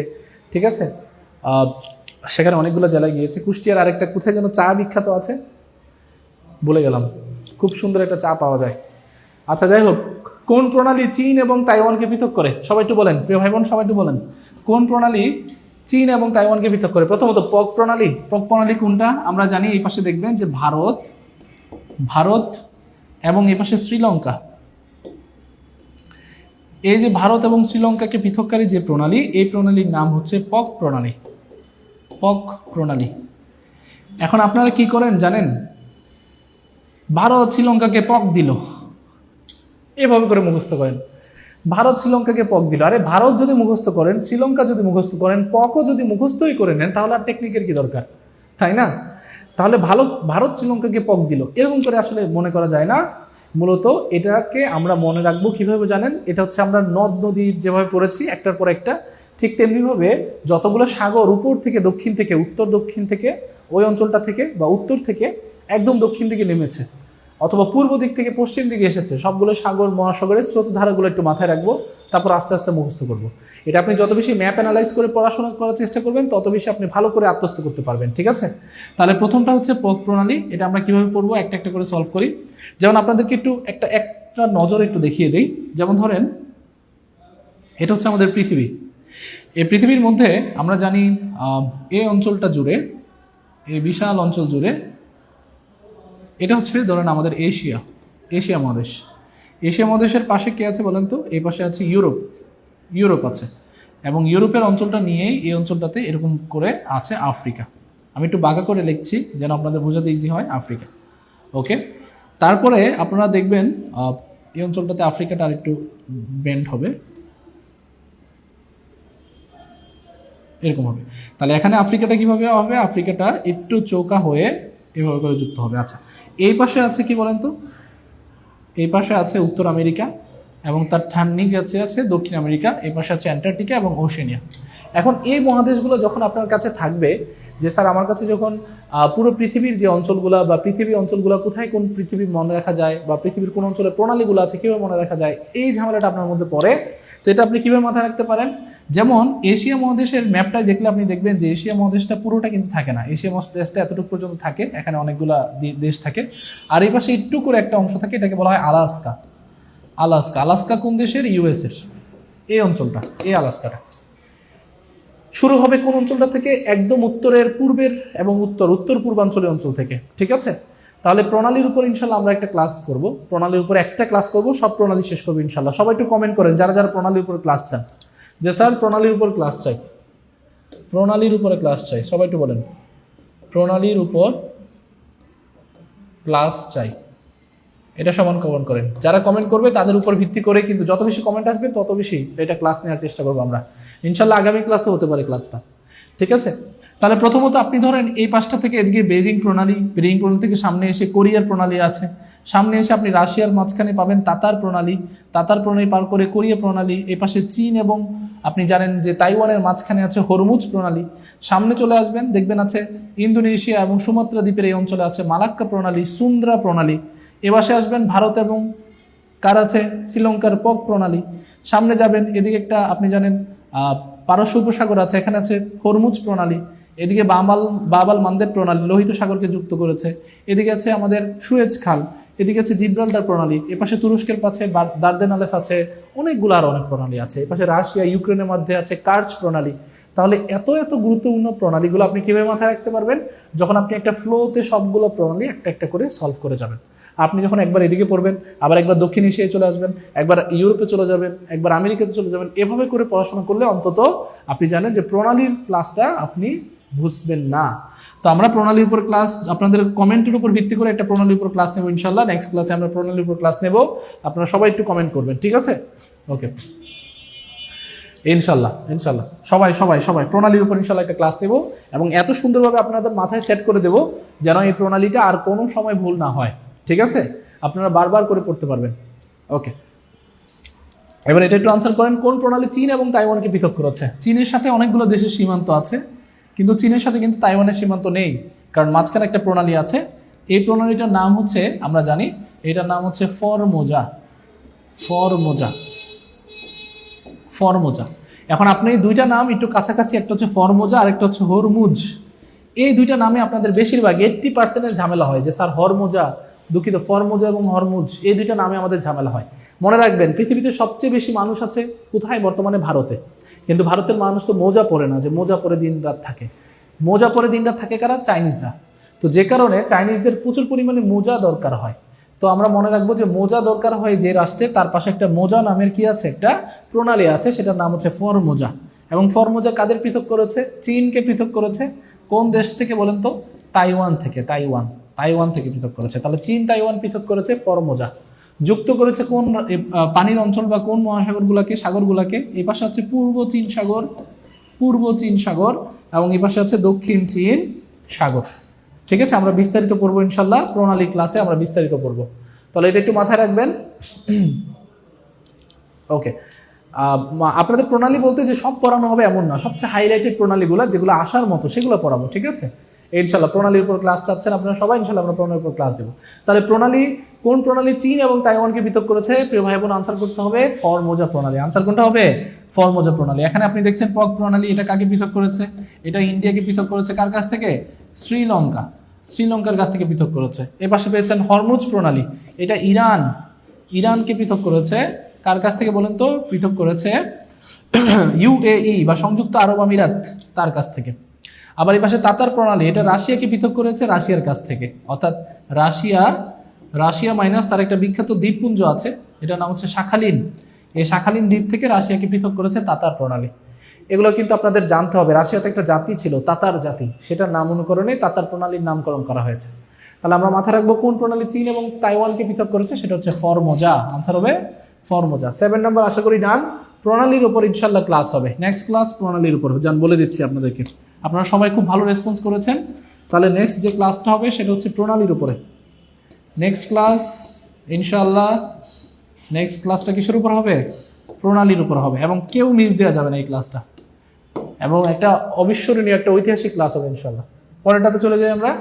8 নম্বর কোশ্চেনটাতে, টেম্পল মাউন্ট কোথায় অবস্থিত? খুবই গুরুত্বপূর্ণ একটা কোশ্চেন, এটা কিন্তু বারবার পরীক্ষায় আসছে, বারবার আসা একটা প্রশ্ন। টেম্পল মাউন্ট কোথায় অবস্থিত? টেম্পল মাউন্ট নাম শুনেছেন অবশ্যই। ওকে, টেম্পল মাউন্ট কোথায় অবস্থিত? ওকে, টেম্পল মাউন্ট কোথায় অবস্থিত? Very good. কে এটা? নাইম নবরাজ বলেছেন কোন প্রণালী চীন তাইওয়ানকে পৃথক করেছে? ফরমোজা প্রণালী। মাশাআল্লাহ, খুব সুন্দর উত্তর করেছেন। ওকে, আমরা যেটা বলছিলাম টেম্পল মাউন্ট কোথায় অবস্থিত, আমরা জানি জেরুজালেম, এই অঞ্চলটা খুবই খুবই গুরুত্বপূর্ণ। জেরুজালেম, জেরুজালেম যাকে বলা হয় পবিত্র শহর, পবিত্র শহর বলা হয় জেরুজালেমকে, পবিত্র শহর। পাশাপাশি এই জেরুজালেমে দেখেন প্রত্যেকটা ধর্মের জন্য আলাদা আলাদা স্থাপনা আছে। যেমন মুসলিম ধর্মের কথা বলি আমরা, মুসলিমদের জন্য কি আছে, মুসলিমদের প্রথমত প্রথম কিবলা, প্রথম কিবলা, প্রথম কিবলা, এই মুসলিমদের যে প্রথম কিবলা যেটার নাম হচ্ছে আল আকসা, মসজিদুল আল আকসা। এই মসজিদুল আল আকসা কিন্তু এই জেরুজালেমে অবস্থিত। আমরা জানি মুসলমানদের আর একটা গুরুত্বপূর্ণ স্থাপনা আছে যেটার নাম হচ্ছে ডোম অফ দ্য রক, যেটাকে বলা হয় ডোম অফ দ্য রক, অথবা আমরা এটাকে ইংরেজি প্রতিশব্দ বাদ দিই, আমরা অ্যারাবিক হিসেবে এটাকে কি বলে, এটাকে বলে কুব্বাতুস সাখরা, কুব্বাতুস সাখরা, কুব্বাতুস সাখরা। এই কুব্বাতুস সাখরা বা ডোম অফ দ্য রক হচ্ছে সেই গুরুত্বপূর্ণ পাথর যেটার উপর থেকেই ধারণা করা হয় হযরত মুহাম্মদ সাল্লাল্লাহু আলাইহি সাল্লাম তিনি মেরাজ গিয়েছিলেন। এখন আপনারা যারা জেরুজালেমের মধ্যে আল আকসা বলতে কি বুঝেন, দেখবেন এমন একটা মিনারের মতো একটা খুবই গুরুত্বপূর্ণ একটা মিনার আছে, ঠিক আছে, গোল্ডেন কালারের মিনার, এপাশে দরজার মতো আছে, ঠিক আছে, এটাকে আমরা সবাই মনে করি আল আকসা। মূলত এটা আল আকসা না, সেটা হচ্ছে আল আকসার ঠিক আরেকটু সামনের দিকে আছে, সেটার নাম হচ্ছে ডোম অফ দ্য রক বা কুব্বাতুস সাখরা। আল আকসা মসজিদটা কিন্তু জীর্ণ শীর্ণ, ঠিক আছে, অত জাকজমক না, কিন্তু জাকজমক যেটা সেটা কোনটা বলেন তো, সেটা হচ্ছে কুব্বাতুস সাখরা। তো সবাই এটাকে মনে করে আল আকসা মনে করে, তো এটা কিন্তু আল আকসা না, এটা একটু মাথায় রাখবেন। তারপরে আমরা আসি, এই জেরুজালেম খুবই গুরুত্বপূর্ণ। জেরুজালেমের অঞ্চলটাকে বলা হতো ক্যানান অঞ্চল, এবং এই ক্যানান অঞ্চলে প্রচুর পরিমাণে নবীদের জন্ম হয়েছে। হযরত ইয়াকুব আলাইহিস সালামের বসতি ছিল এই ক্যানান অঞ্চলে, হযরত ইউসুফ আলাইহিস সালামের জন্ম কিন্তু এই অঞ্চলে। ইভেন আমরা জানি যিশু খ্রিস্ট, যাকে আমরা হযরত ঈসা আলাইহিস সালামের নাম দিয়ে ডাকি, সে যিশু খ্রিস্টের জন্ম হয়েছে জেরুজালেমের বেথেলহামে, বেথেলহাম। এই বেথেলহাম জেরুজালেমের অংশ ধরা হতো আগে, বর্তমান হিসেবে একটু দূরে। তাহলে এই যে বেথেলহাম, এটাতে কে জন্মগ্রহণ করেছিলেন, হযরত ঈসা আলাইহিস সালাম, হযরত ঈসা আলাইহিস সালাম, যাকে খ্রিস্টান ধর্মাবলম্বীরা জিজাস নামে ডাকে, জিজাস বা যিশু খ্রিস্ট নামে ডাকে। তাহলে তার জন্মস্থান কোথায়, বেথেলহাম শহরে। আমরা জানি জেরুজালেমের খুবই গুরুত্বপূর্ণ একটা প্রাচীন শহরের নাম হচ্ছে, প্রাচীনতম শহর, প্রাচীনতম শহর একটা, এটাও কিন্তু ফিলিস্তিনে আছে, এটার নাম হচ্ছে জেরিকো। এই জেরিকো শহর কিন্তু জেরুজালেমের পাশে, জেরিকো শহর, প্রাচীনতম শহর জেরিকো শহরটা কিন্তু এই জেরুজালেমের পাশে, ঠিক আছে। ওকে ওকে, এটা একটু মাথায় রাখবেন, জেরিকো শহরটা একটু মাথায় রাখবেন। তারপরে এই জেরুজালেমের পবিত্রতম যে স্থানটা, এটা খ্রিস্টানদের জন্য কেন পবিত্রপূর্ণ আর কেন পবিত্র, যেমনটা বললাম বেথেলহাম, এই বেথেলহামে যেখানে যিশু খ্রিস্টের জন্ম হয়েছিল সেখানে খ্রিস্টানরা একটা চার্চ বানিয়েছে যেটার নাম হচ্ছে নেটিভিটি চার্চ, নেটিভিটি চার্চ। তাহলে যদি বলা হয় খ্রিস্টান ধর্মাবলম্বীর সবচেয়ে গুরুত্বপূর্ণ এবং সবচেয়ে যদি বলা হয় পবিত্রতম যে চার্চ, নেটিভিটি চার্চ, এই নেটিভিটি চার্চ কোথায় অবস্থিত, জেরুজালেমে। পাশাপাশি খ্রিস্টানদের ভাষ্য মতে আমরা যেটা মনে করি যে আমাদের হযরত মুহাম্মদ সাল্লাল্লাহু আলাইহি সাল্লামের আগে ঈসা আলাইহিস সালাম যে এসেছিলেন, এই ঈসা আলাইহিস সালামকে আল্লাহ তাআলা তুলে নিয়েছেন এবং শেষ জমানায় তাকে পাঠানো হবে। আর যিশু খ্রিস্ট মানে যারা খ্রিস্টান আছে তাদের ভাষ্য মতে তাকে হচ্ছে ক্রুশবিদ্ধ করা হয়েছিল, ক্রসে ক্রুশবিদ্ধ করা হয়েছিল। এই ক্রুশবিদ্ধ করা হয়েছিল যেই পর্বতে, সেটার নাম হচ্ছে অলিভ পর্বত, অলিভ পর্বত। তাহলে আপনাদের কোশ্চেন আসতে পারে যে অলিভ পর্বত কোথায় অবস্থিত, অলিভ পর্বত জেরুজালেমে অবস্থিত, ঠিক আছে, জেরুজালেমে অবস্থিত। ওকে, জেরুজালেমে অবস্থিত, ঠিক আছে। এই অঞ্চলটা নিয়ে অনেক ক্রাইসিস আছে, অনেক বিষয় নিয়ে আপনাদের এখানে জানার আছে। তো এগুলো বলতে গেলে আরব ইসরায়েল টপিকটা নিয়ে আলোচনা হলে এটা নিয়ে ইনশাল্লাহ অনেক কিছু বলবো, অনেক কিছু বলার আছে। আচ্ছা, এটার পরে আসলে খ্রিস্টান ধর্মের বলো, এবার ইহুদি ধর্ম। ইহুদি ধর্মের কি আছে, ইহুদি ধর্ম, ইহুদি ধর্মের কি আছে, ইহুদি ধর্মের আমরা জানি যে ইহুদি ধর্মাবলম্বীদের গুরুত্বপূর্ণ ওয়েলিং ওয়াল আছে এখানে, ওয়েলিং ওয়াল, ওয়েলিং ওয়াল। আপনারা জানেন ওয়েলিং ওয়াল কোনটা, ইহুদিরা একটা সাদা পাথরের মধ্যে এভাবে হেলান দিয়ে দেখবেন যে তারা মোনাজাত করে বা তারা হচ্ছে প্রার্থনা করে ঈশ্বরের কাছে, তাদের ঈশ্বরের কাছে। তো এটা হচ্ছে ওয়েলিং ওয়াল। পাশাপাশি আপনারা দেখবেন এখানে আছে temple Mount, temple Mount, Mount.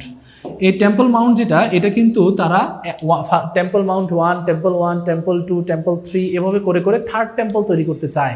এবং থার্ড টেম্পলটা কোথায় তৈরি করতে চায়, তারা সেটা আমাদের আল আকসাকে ভেঙে সেই অঞ্চলটাতে তৈরি করতে চায়, এবং এটা তারা ভেঙে ফেলবে যেমনটা কোরআনে আছে বা যেমনটা আমাদের হাদিসে আছে যে এটা তারা ভাঙবেই। পরবর্তীতে ইমাম মাহদির আগমন ঘটবে এবং হযরত ঈসা আলাইহিস সালামের আগমন ঘটবে, এটা প্রত্যেকটা মুসলমানের একটা শক্ত বিলিফ, ঠিক আছে? তো এটা একটু মাথায় রাখবেন। ওকে, আচ্ছা, একজন বলেছেন স্যার সবচেয়ে প্রাচীনতম শহর হচ্ছে সান মেরিনো। শহর না, সান মেরিনো দেশ, ঠিক আছে? প্রাচীনতম দেশ বললে সান মেরিনো, কিন্তু প্রাচীন শহরদের মধ্যে অন্যতম হচ্ছে জেরিকো, ঠিক আছে স্যার? ওকে, তাহলে ওয়েলিং ওয়াল, টেম্পল মাউন্ট এগুলো জেরুজালেমে ইহুদি ধর্মাবলম্বীদের, ঠিক আছে? ইহুদি ধর্মাবলম্বীদের এগুলো আছে। ওকে, আশা করছি আপনারা সবাই এগুলো সম্পর্কে পারবেন, জেরুজালেম সম্পর্কে পারবেন। এই জেরুজালেমটা খুবই খুবই গুরুত্বপূর্ণ।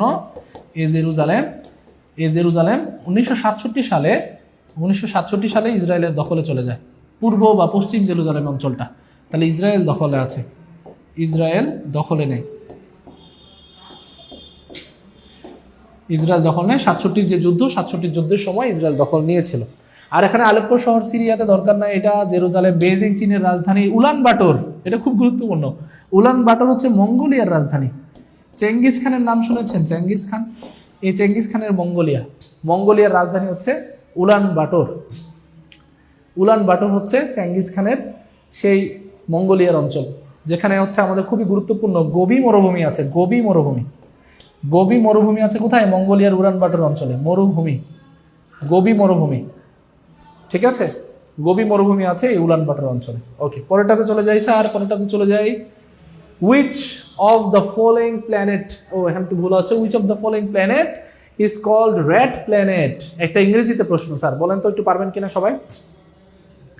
এই প্রশ্নটার আনসার পারবেন আপনারা? একটু বলেন তো, which of the following planet is called red planet? লাল গ্রহ বলা হয় কাকে? red planet।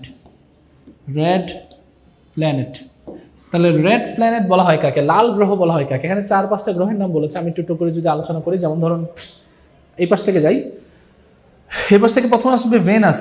ভেনাস মানে কি বলেন তো? ভেনাস মানে হচ্ছে শুক্র। ভেনাস মানে হচ্ছে শুক্র। ভেনাস মানে হচ্ছে শুক্র স্যার। পবিত্র ভূমি কোনটি? জেরুজালেম। ওকে, ভেনাস মানে হচ্ছে স্যার শুক্র। শুক্রতে অনেক তথ্য স্যার। সূত্রটা কি? শুক্রটা হচ্ছে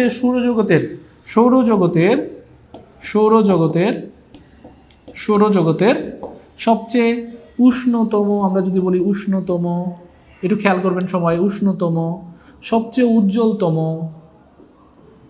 উজ্জ্বলতম, আমরা যদি বলি সবচেয়ে উষ্ণতম, সবচেয়ে উজ্জ্বলতম, ঠিক আছে? যেটাকে আমরা বন গ্রহ বলি, বা যেটাকে আমরা যমজ গ্রহ বলি,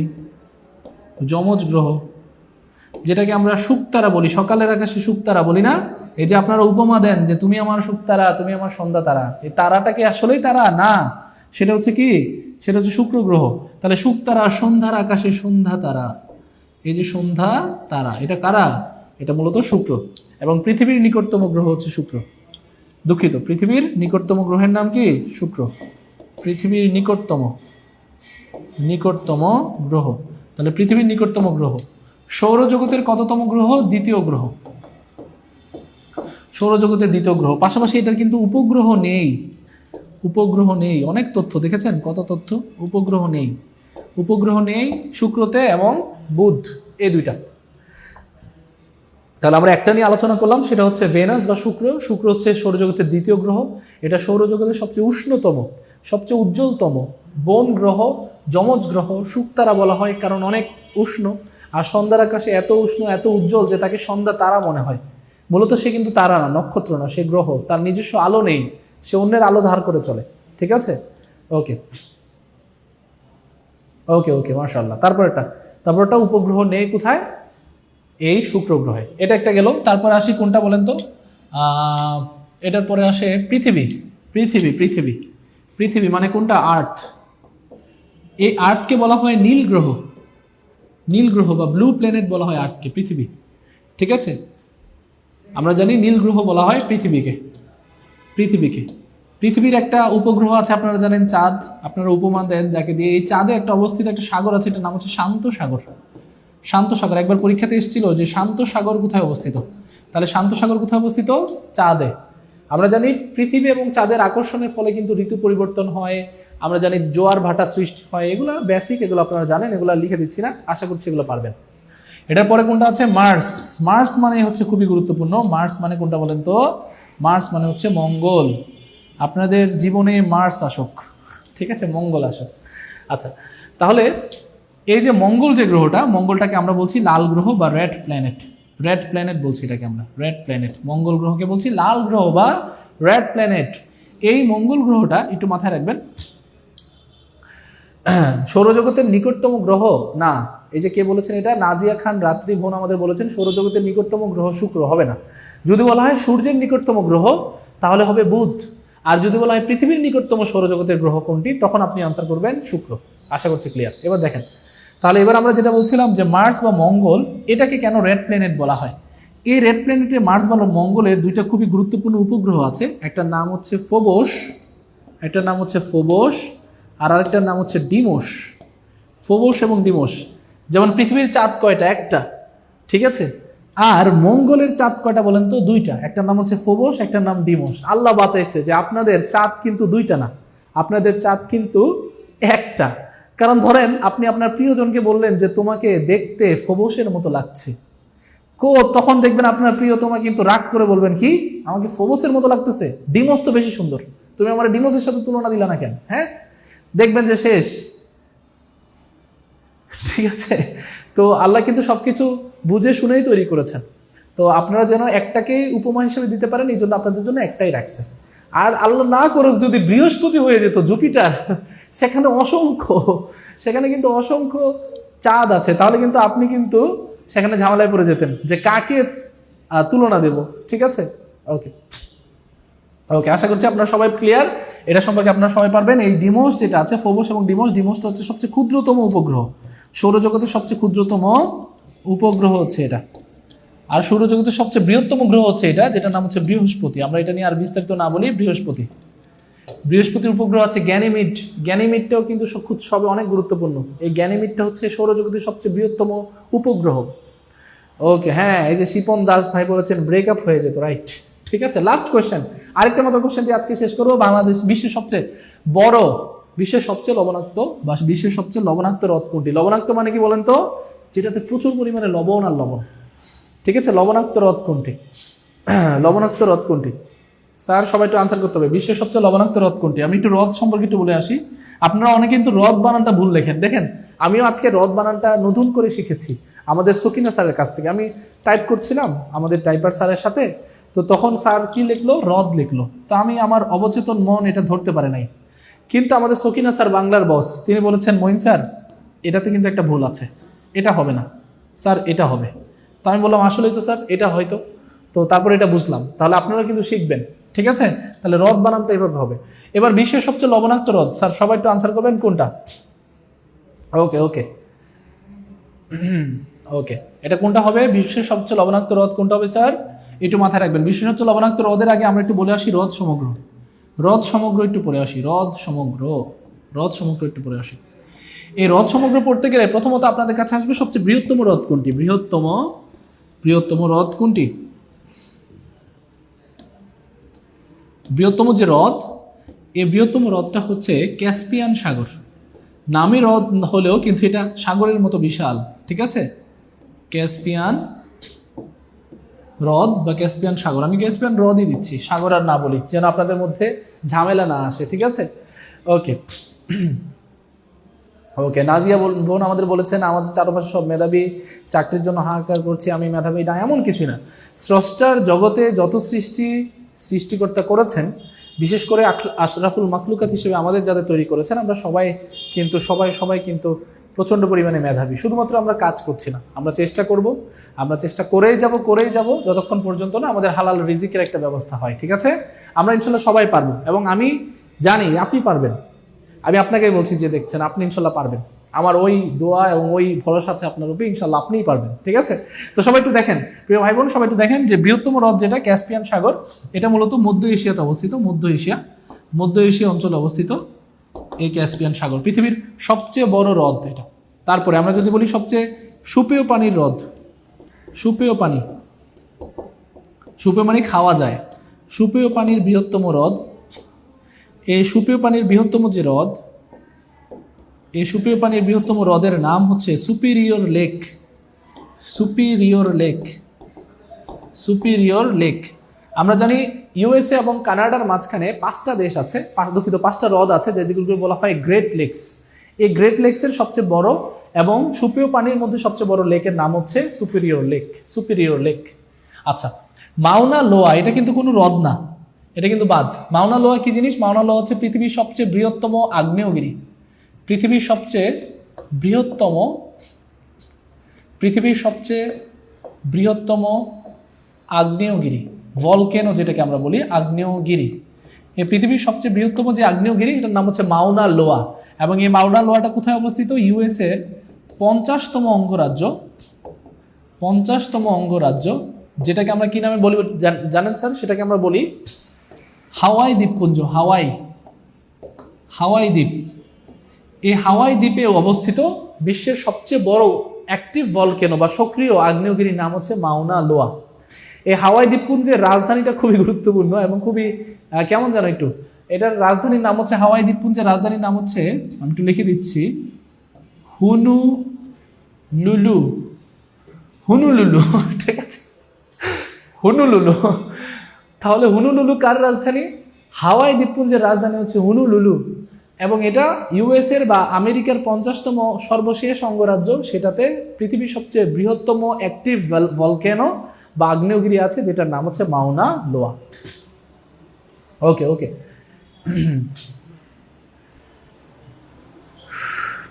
ওকে স্যার, নারী ও পরিবেশ নিয়ে একটা ক্লাস দেন। কেন পুরুষ নিয়ে ক্লাস দেব না?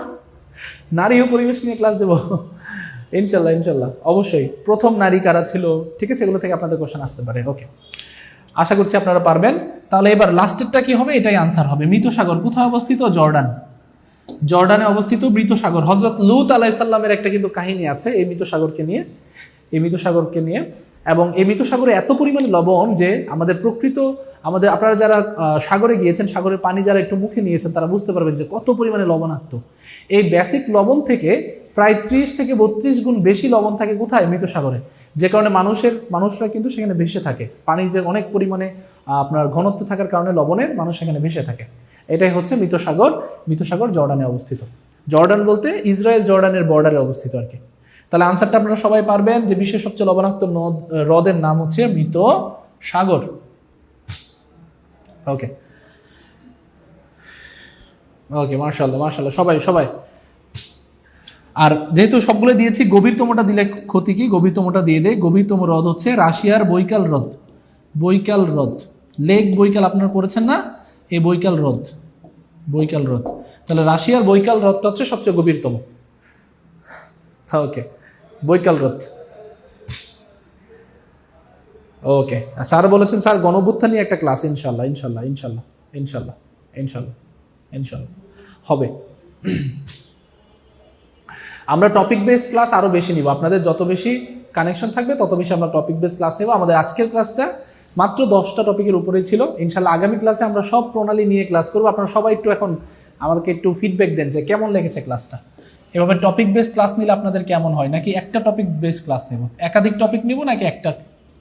সবাই একটু বলেন যে কেমন লেগেছে আজকের ক্লাসটা, সত্যি করে বলবেন। আপনাদের এই ভালো লাগা থেকেই মূলত নিজেকে আরো বেশি আপডেট করি, আমরা নিজেদেরকে আরো বেশি সুন্দর করে গুছানোর চেষ্টা করি যেন আপনারা ভালো কিছু জানতে পারেন। ঠিক আছে, আপনাদের যখন পরীক্ষার হলে যাবেন, যারে মহিন স্যারের একটা ক্লাস করেছিলাম, সেখানে পড়েছিলাম বিশ্বের সবচেয়ে লবণাক্ত হ্রদ, আমরা পড়েছিলাম মৃত সাগর। আমরা পড়েছিলাম যে চীন এবং তাইওয়ানকে পৃথক করেছে ফরমোজা প্রণালী। ঠিক আছে, জেরুজালেমে অনেক স্থাপনা আছে, যেমন টেম্পল মাউন্ট, এগুলো পড়েছিলাম। তো স্যার আপনারা যখন এগুলো পরীক্ষার হলে দিয়ে আসবেন, তো সেটাই কিন্তু আমাদের জন্য একটা সবচেয়ে বড় পরিপূর্ণতার কাজ।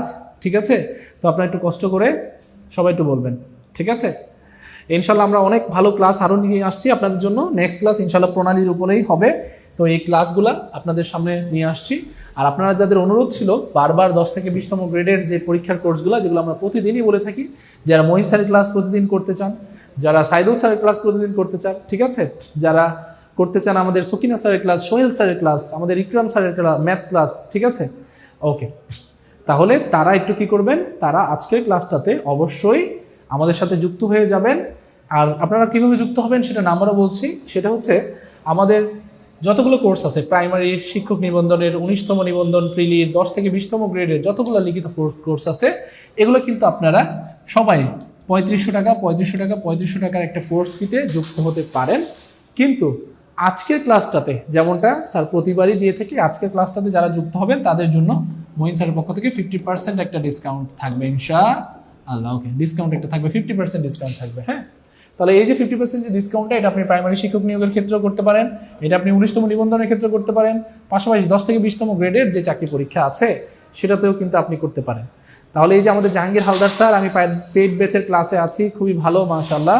নাদিয়া ইসলাম, আপনার প্রতিটি ক্লাস ইনফরমেটিভ, মাশাআল্লাহ মাশাআল্লাহ প্রিয় ভাই বোন। তাহলে সবাই আজকে যুক্ত হয়েছেন। তাহলে আজকে যারা যুক্ত হচ্ছেন তারা কষ্ট করে আমাদের লাইভে থাকাকালীন সময়ে যারা আজকে যুক্ত হবেন তারা কিন্তু প্রত্যেকেই ক্লাসটা আজীবন রেকর্ডেড আকারে পাবেন।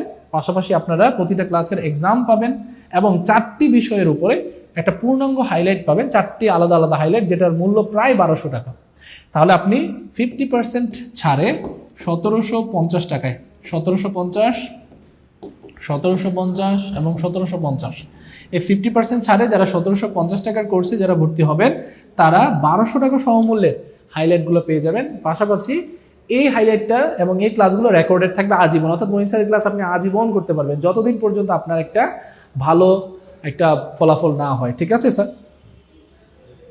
তাহলে যারা যুক্ত হচ্ছেন একটু কষ্ট করে এই নাম্বারটাতে বিকাশ তখন নগদ করতে পারেন 01767265758, 01767265758। ঠিক আছে, 01767265758, 01767265758।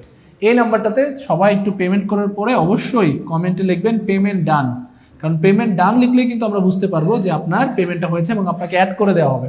তাহলে প্রিয় ভাই বোন, সবাই একটু কষ্ট করে যারা মহিন স্যারের ক্লাসগুলো করতে চান এবং ধারাবাহিকভাবে ক্লাস পেতে চান তারা এই কোর্সটাতে ভর্তি হয়ে যাবেন মাত্র 1750 টাকার একটা কোর্স ফি দিয়ে। আপনি প্রাইমারি নিয়োগ বলেন, 10 থেকে 20তম গ্রেডের যে প্রিলি লিখিত কোর্সগুলো আছে, 19তম নিবন্ধনের যে কোর্সগুলো আছে সেগুলো আপনি করতে পারবেন মাত্র 1700 টাকা বা 1750 টাকার একটা কোর্সে। তাহলে আমার প্রিয় ভাই বোন, সবাই যারা যুক্ত হতে চাচ্ছেন তারা অবশ্যই আমাদের এই কোর্সটাতে যুক্ত হতে নাম্বার যেটা দেওয়া আছে 017, আবার বলছি 01767265758, এই নাম্বারটাতে লাইভ থাকাকালীন সময়ে কিন্তু আমাদেরকে অ্যাড করতে হবে। এবং পাশাপাশি যারা অ্যাড হচ্ছেন তারা একটু কমেন্টে পেমেন্ট ডান লিখবেন, পেমেন্ট ডান লিখবেন। এটা কিন্তু আপনাদের খুবই সুন্দর একটা সম্পদ হবে, সারা জীবন একটা সম্পদ হবে। এটা স্যারও বলেন, সাইদুল স্যার বলেন, আমিও বলছি। কারণটা হচ্ছে আমরা এভাবেই গুছিয়েছি প্রত্যেকটা জিনিস, বেসিক টু আপডেট পর্যন্ত এমনভাবে গুছিয়েছি যেন আপনার কাছে এটা কাজে লাগে। আর যারা রকেটে টাকা পেমেন্ট করতে চাচ্ছেন তারা কিন্তু এটা দিয়ে দিবেন 01306859293, এই নাম্বারটাতে। ঠিক আছে, 9293, এই 93 নাম্বারটাতে যারা টাকা পাঠাবেন রকেটে তাদেরকে কিন্তু আজকে আমরা যুক্ত করে দেবো। তবে স্যার সবাই একটু কমেন্ট করে জানান যে কারা কারা যুক্ত হচ্ছেন এবং পেমেন্ট ডান লিখবেন। ঠিক আছে, পেমেন্ট ডান লিখবেন, পেমেন্ট ডান লিখবেন। মাশাআল্লাহ, পেমেন্ট ডান লিখবেন, পেমেন্ট। এই যে আমাদের সাথে মাত্রই 1750 টাকাতে 3 জন যুক্ত হয়েছে। আমি একটু সময়গুলো দেখি, সময়গুলো দেখলে আপনি বুঝতে পারবেন। 3 জন যুক্ত হয়েছে, 7, 8, 6, 9 এবং 2, 3, 3 জন যুক্ত হয়েছে, 7, 8, 6, 9 এবং 2, 3। আর নগদে টাকা পাঠিয়েছেন আমাদের প্রিয় ভাই বোন। আপনারা একটু কষ্ট করে যেটা করবেন সেটা হচ্ছে পেমেন্ট ডান লিখবেন। যারাই যুক্ত হচ্ছেন আমাদের সাথে পেমেন্ট ডান লিখবেন, তাহলে কিন্তু আজকের এই যে মহিন স্যারের যতগুলো ক্লাস আছে আপনারা ইনশাল্লাহ পাবেন এবং আমাদের এই কোর্সগুলোতে সম্পূর্ণ এনরোলমেন্ট আপনার থাকবে। এখানে আপনি প্রাইমারি শিক্ষক নিয়োগ, 19তম 20তম নিয়োগ, 10 থেকে 20তম যে গ্রেডের নিয়োগগুলো আছে সেগুলো আপনি পারবেন মাত্র 1750 টাকায় 50% ডিসকাউন্টে। আজকে আমাদের এই কোর্সগুলোতে আপনি এনরোল হতে পারবেন যারা লাইফ চলাকালীন সময় থাকবেন। অন্যথায় কিন্তু আপনাকে 3500 টাকায় কোর্সে ভর্তি হতে হবে। আর আপনি জানেন কিছুদিন পরেই কিন্তু আমাদের সার্কুলার চলে আসবে, আগস্টের শেষের দিকে সার্কুলার আসার সম্ভাবনা সবাই বলছে। তাহলে সার্কুলার যদি চলে আসে তখন দেখবেন যে স্টুডেন্ট প্রচুর পরিমাণে ঢুকবে এবং আমরা চাই যে স্টুডেন্ট বেশি হওয়ার চেয়ে সবচেয়ে গুরুত্বপূর্ণ যেটা বিষয় সেটা হচ্ছে এত ঝাঁকে ঝাঁকে যারা স্টুডেন্ট ভর্তি হচ্ছে, কেন ভর্তি হচ্ছে? অবশ্যই কিছু পাওয়ার আশায় বা খুব সুন্দর একটা ম্যানেজমেন্টের আশায়। এবং ম্যানেজমেন্টটা আমাদের এখানে দুর্দান্ত হবে। প্রত্যেকটা বিষয়ের আলাদাভাবে হাইলাইট আপনাদেরকে দেওয়া হবে, যেটা প্রায় 1200 টাকা সমমূল্যের হাইলাইট দেওয়া হবে। পাশাপাশি এই ক্লাসগুলো থাকবে আজীবন রেকর্ডেড আকারে। এই ক্লাসগুলো আপনি পাবেন, প্রতিটা বিষয়ের ইন্ডিভিজুয়াল আপনি এক্সাম পাবেন এবং 4টা বিষয়ের একসাথে কত টাকা? 1200 টাকা সমমূল্যের হাইলাইটস কিন্তু আপনি পাবেন। তাহলে প্রিয় স্যার যারা যুক্ত হচ্ছেন একটু কষ্ট করে আমাদেরকে পেমেন্ট ডান লিখবেন, তাহলে আমরা বুঝতে পারবো যে 50% ডিসকাউন্টে 1750 টাকায় কে কে যুক্ত হয়েছে। আমি একটু দেখি শুধু শেয়ারটা আমাদের এই ক্লাস চলাকালীন সময় যারা যুক্ত হবে তাদের জন্য কিন্তু এটা, ঠিক আছে, অন্যথায় কিন্তু আপনারা পাবেন না। আচ্ছা, আমাদের সাথে বিকাশে একটু দেখি, বিকাশে কারা যুক্ত হয়েছে, মার্শাল্লাহ।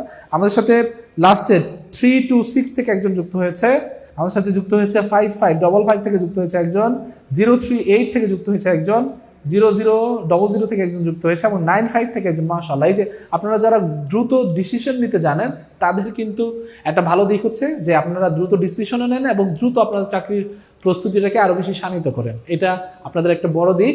তাহলে প্রিয় ভাই বোন, যারা 3,500 টাকা, খুবই দ্রুত, এই 3,500 টাকা না, 3,500 টাকা না, 3,500 টাকা না, বরং 1750 টাকার এই 50% কোর্সে যারা ভর্তি হতে চাচ্ছেন তারা একটু কষ্ট করে পেমেন্ট ডান লিখবেন যারা যুক্ত হচ্ছেন। এবার এটার মধ্যে যারা কি কি পাবেন, ক্লাসের আজীবন রেকর্ড পাবেন, অর্থাৎ আমাদের যতগুলো ক্লাস হবে সেগুলো রেকর্ডের আকারে থাকবে। যেমনটা সাইদুল স্যার আপনারা দেখেন মাঝে মাঝে আমাদের পূর্বের ক্লাসগুলো রেকর্ড করে বা সেভ করে আবার আপনাদের জন্য পাবলিশ করে, ঠিক তেমনিভাবে আপনাদের সিক্রেট গ্রুপের মধ্যে সবগুলো ক্লাস আজীবন রেকর্ডেড থাকবে। প্রতিটা ক্লাসের এক্সাম নেওয়া হবে এবং পাশাপাশি 4টা বিষয় পাবেন আপনি, 4টা বিষয়ের হাইলাইট, যেটা 1200 টাকা সমমূল্যের হাইলাইট, সেটা পেয়ে যাচ্ছেন কততে বলেন তো? মাত্র 1750 টাকার একটা কোর্সে, ঠিক আছে। তাহলে প্রিয় ভাই বোনেরা, আপনারা অবশ্যই প্রাইমারি শিক্ষক নিয়োগ 19 থেকে 20তম গ্রেডের যতগুলো প্রিলি ফুল কোর্স আছে, 10 থেকে 20তম গ্রেডের প্রিলি ফুল লিখিত কোর্স আছে, সেগুলোতে আপনারা যুক্ত হতে পারেন 3,500 টাকা কোর্স ফি দিয়ে। তাহলে সবাই একটু কষ্ট করে একটু দ্রুত যুক্ত হয়ে যান আমাদের এটার মাধ্যমে।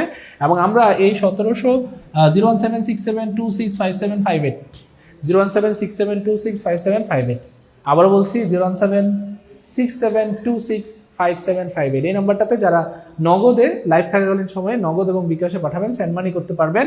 এবং সেন্ড মানি করার পর অবশ্যই, যেটা আপনারা করেন না, সেন্ড মানি করে শুধু হচ্ছে আমাদেরকে পেজে ইনবক্স করেন, কিন্তু কমেন্ট করেন, কষ্ট করে কমেন্ট করেন যে পেমেন্ট ডান। যারা পেমেন্ট ডান বলবেন স্যার, তাদের জন্য কিন্তু তাদেরকে খুব দ্রুতই কিন্তু আমাদের যুক্ত করে দেওয়া হবে আমাদের এই ক্লাসটাতে, ঠিক আছে। মাত্র একজন নগদে পাঠিয়েছেন 1750, মাশাআল্লাহ। তার শেষ নাম্বারটা হচ্ছে 115।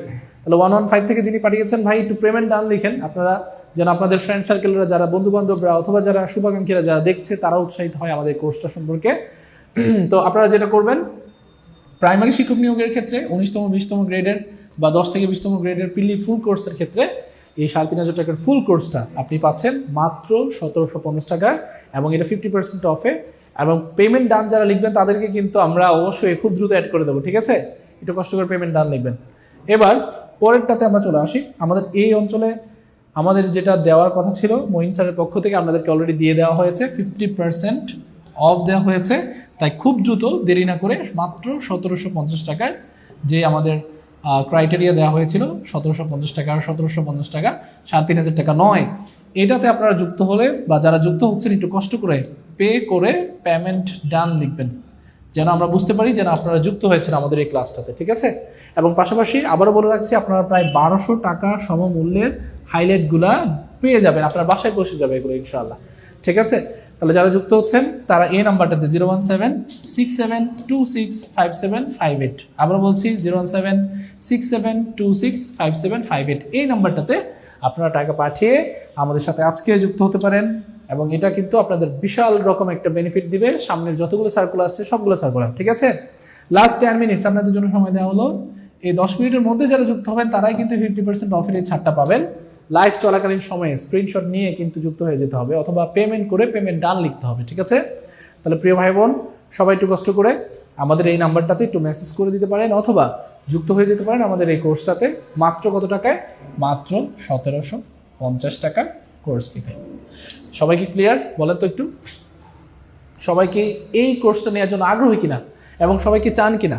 তাহলে চাইলে 10 মিনিটের মধ্যেই কিন্তু এটা আপনাদেরকে ডান করতে হবে, যেটার মধ্যে আপনি প্রাইমারি শিক্ষক নিয়োগের ফুল কোর্সটা করতে পারবেন, অথবা আপনি 1750 টাকায় 19তম নিবন্ধন প্রিলির ফুল কোর্স করতে পারবেন, অথবা 10 থেকে 20তম গ্রেডের প্রিলি প্লাস লিখিতর ফুল কোর্স করতে পারবেন 1750 টাকা। আপনি 1750 টাকা পাঠিয়ে পেমেন্ট ডান লিখুন এবং আমাদের যে পেজ আছে সেটাতে ইনবক্স করুন যে স্যার আমি পেমেন্ট করেছি, লাস্ট নাম্বার এত, লাস্ট 3 ডিজিট, লাস্ট 3 ডিজিটটা কিন্তু খুব গুরুত্বপূর্ণ, লাস্ট 3 ডিজিটটা একটু বলবেন, লাস্ট 3 ডিজিট একটু বলবেন এবং লাস্ট 3 ডিজিট বলার পরেই কিন্তু আপনাদেরকে অ্যাড করে দেওয়া হবে। বলবেন যে স্যার আমি প্রাইমারির জন্য পাঠিয়েছি, অথবা আমি 19তমের জন্য পাঠিয়েছি, অথবা আমি 10 থেকে 20তম গ্রেডের জন্য পাঠিয়েছি, তারপর আপনাকে ওইটাতে যুক্ত করে দেওয়া হবে ইনশাআল্লাহ, ঠিক আছে।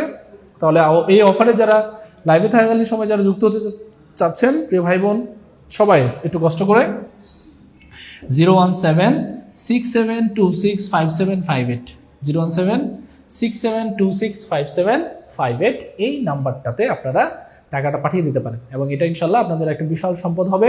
মঈন স্যার প্রতিনিয়ত ইনশাল্লাহ এটাতে ক্লাস নেব, যতগুলো আমাদের মাথায় যতগুলো জ্ঞান অর্জন করেছি, যতগুলো বিষয় জেনেছি, সেগুলো ইনশাল্লাহ আপনাদের জন্যই এই কোর্সটাতে 4 মাসে খুব সুন্দরভাবে সাজিয়ে দেওয়া হবে এবং এটা আপনাদের আজীবন একটা সম্পদ হবে। কারণ এই ক্লাসগুলো কীভাবে থাকবে, রেকর্ডেড অবস্থায় থাকবে, ঠিক আছে। আর হাইলাইটেডগুলো যেগুলো আছে 1200 টাকা সমমূল্যের 4টা হাইলাইট, বাংলার একটা, ইংরেজির একটা, সাধারণ জ্ঞানের এবং ম্যাথের, এই 4টা হাইলাইট থেকে আপনাদের প্রচুর পরিমাণে কোশ্চেন ইনশাল্লাহ আপনি কমন পাবেন চাকরি পরীক্ষাগুলোতে।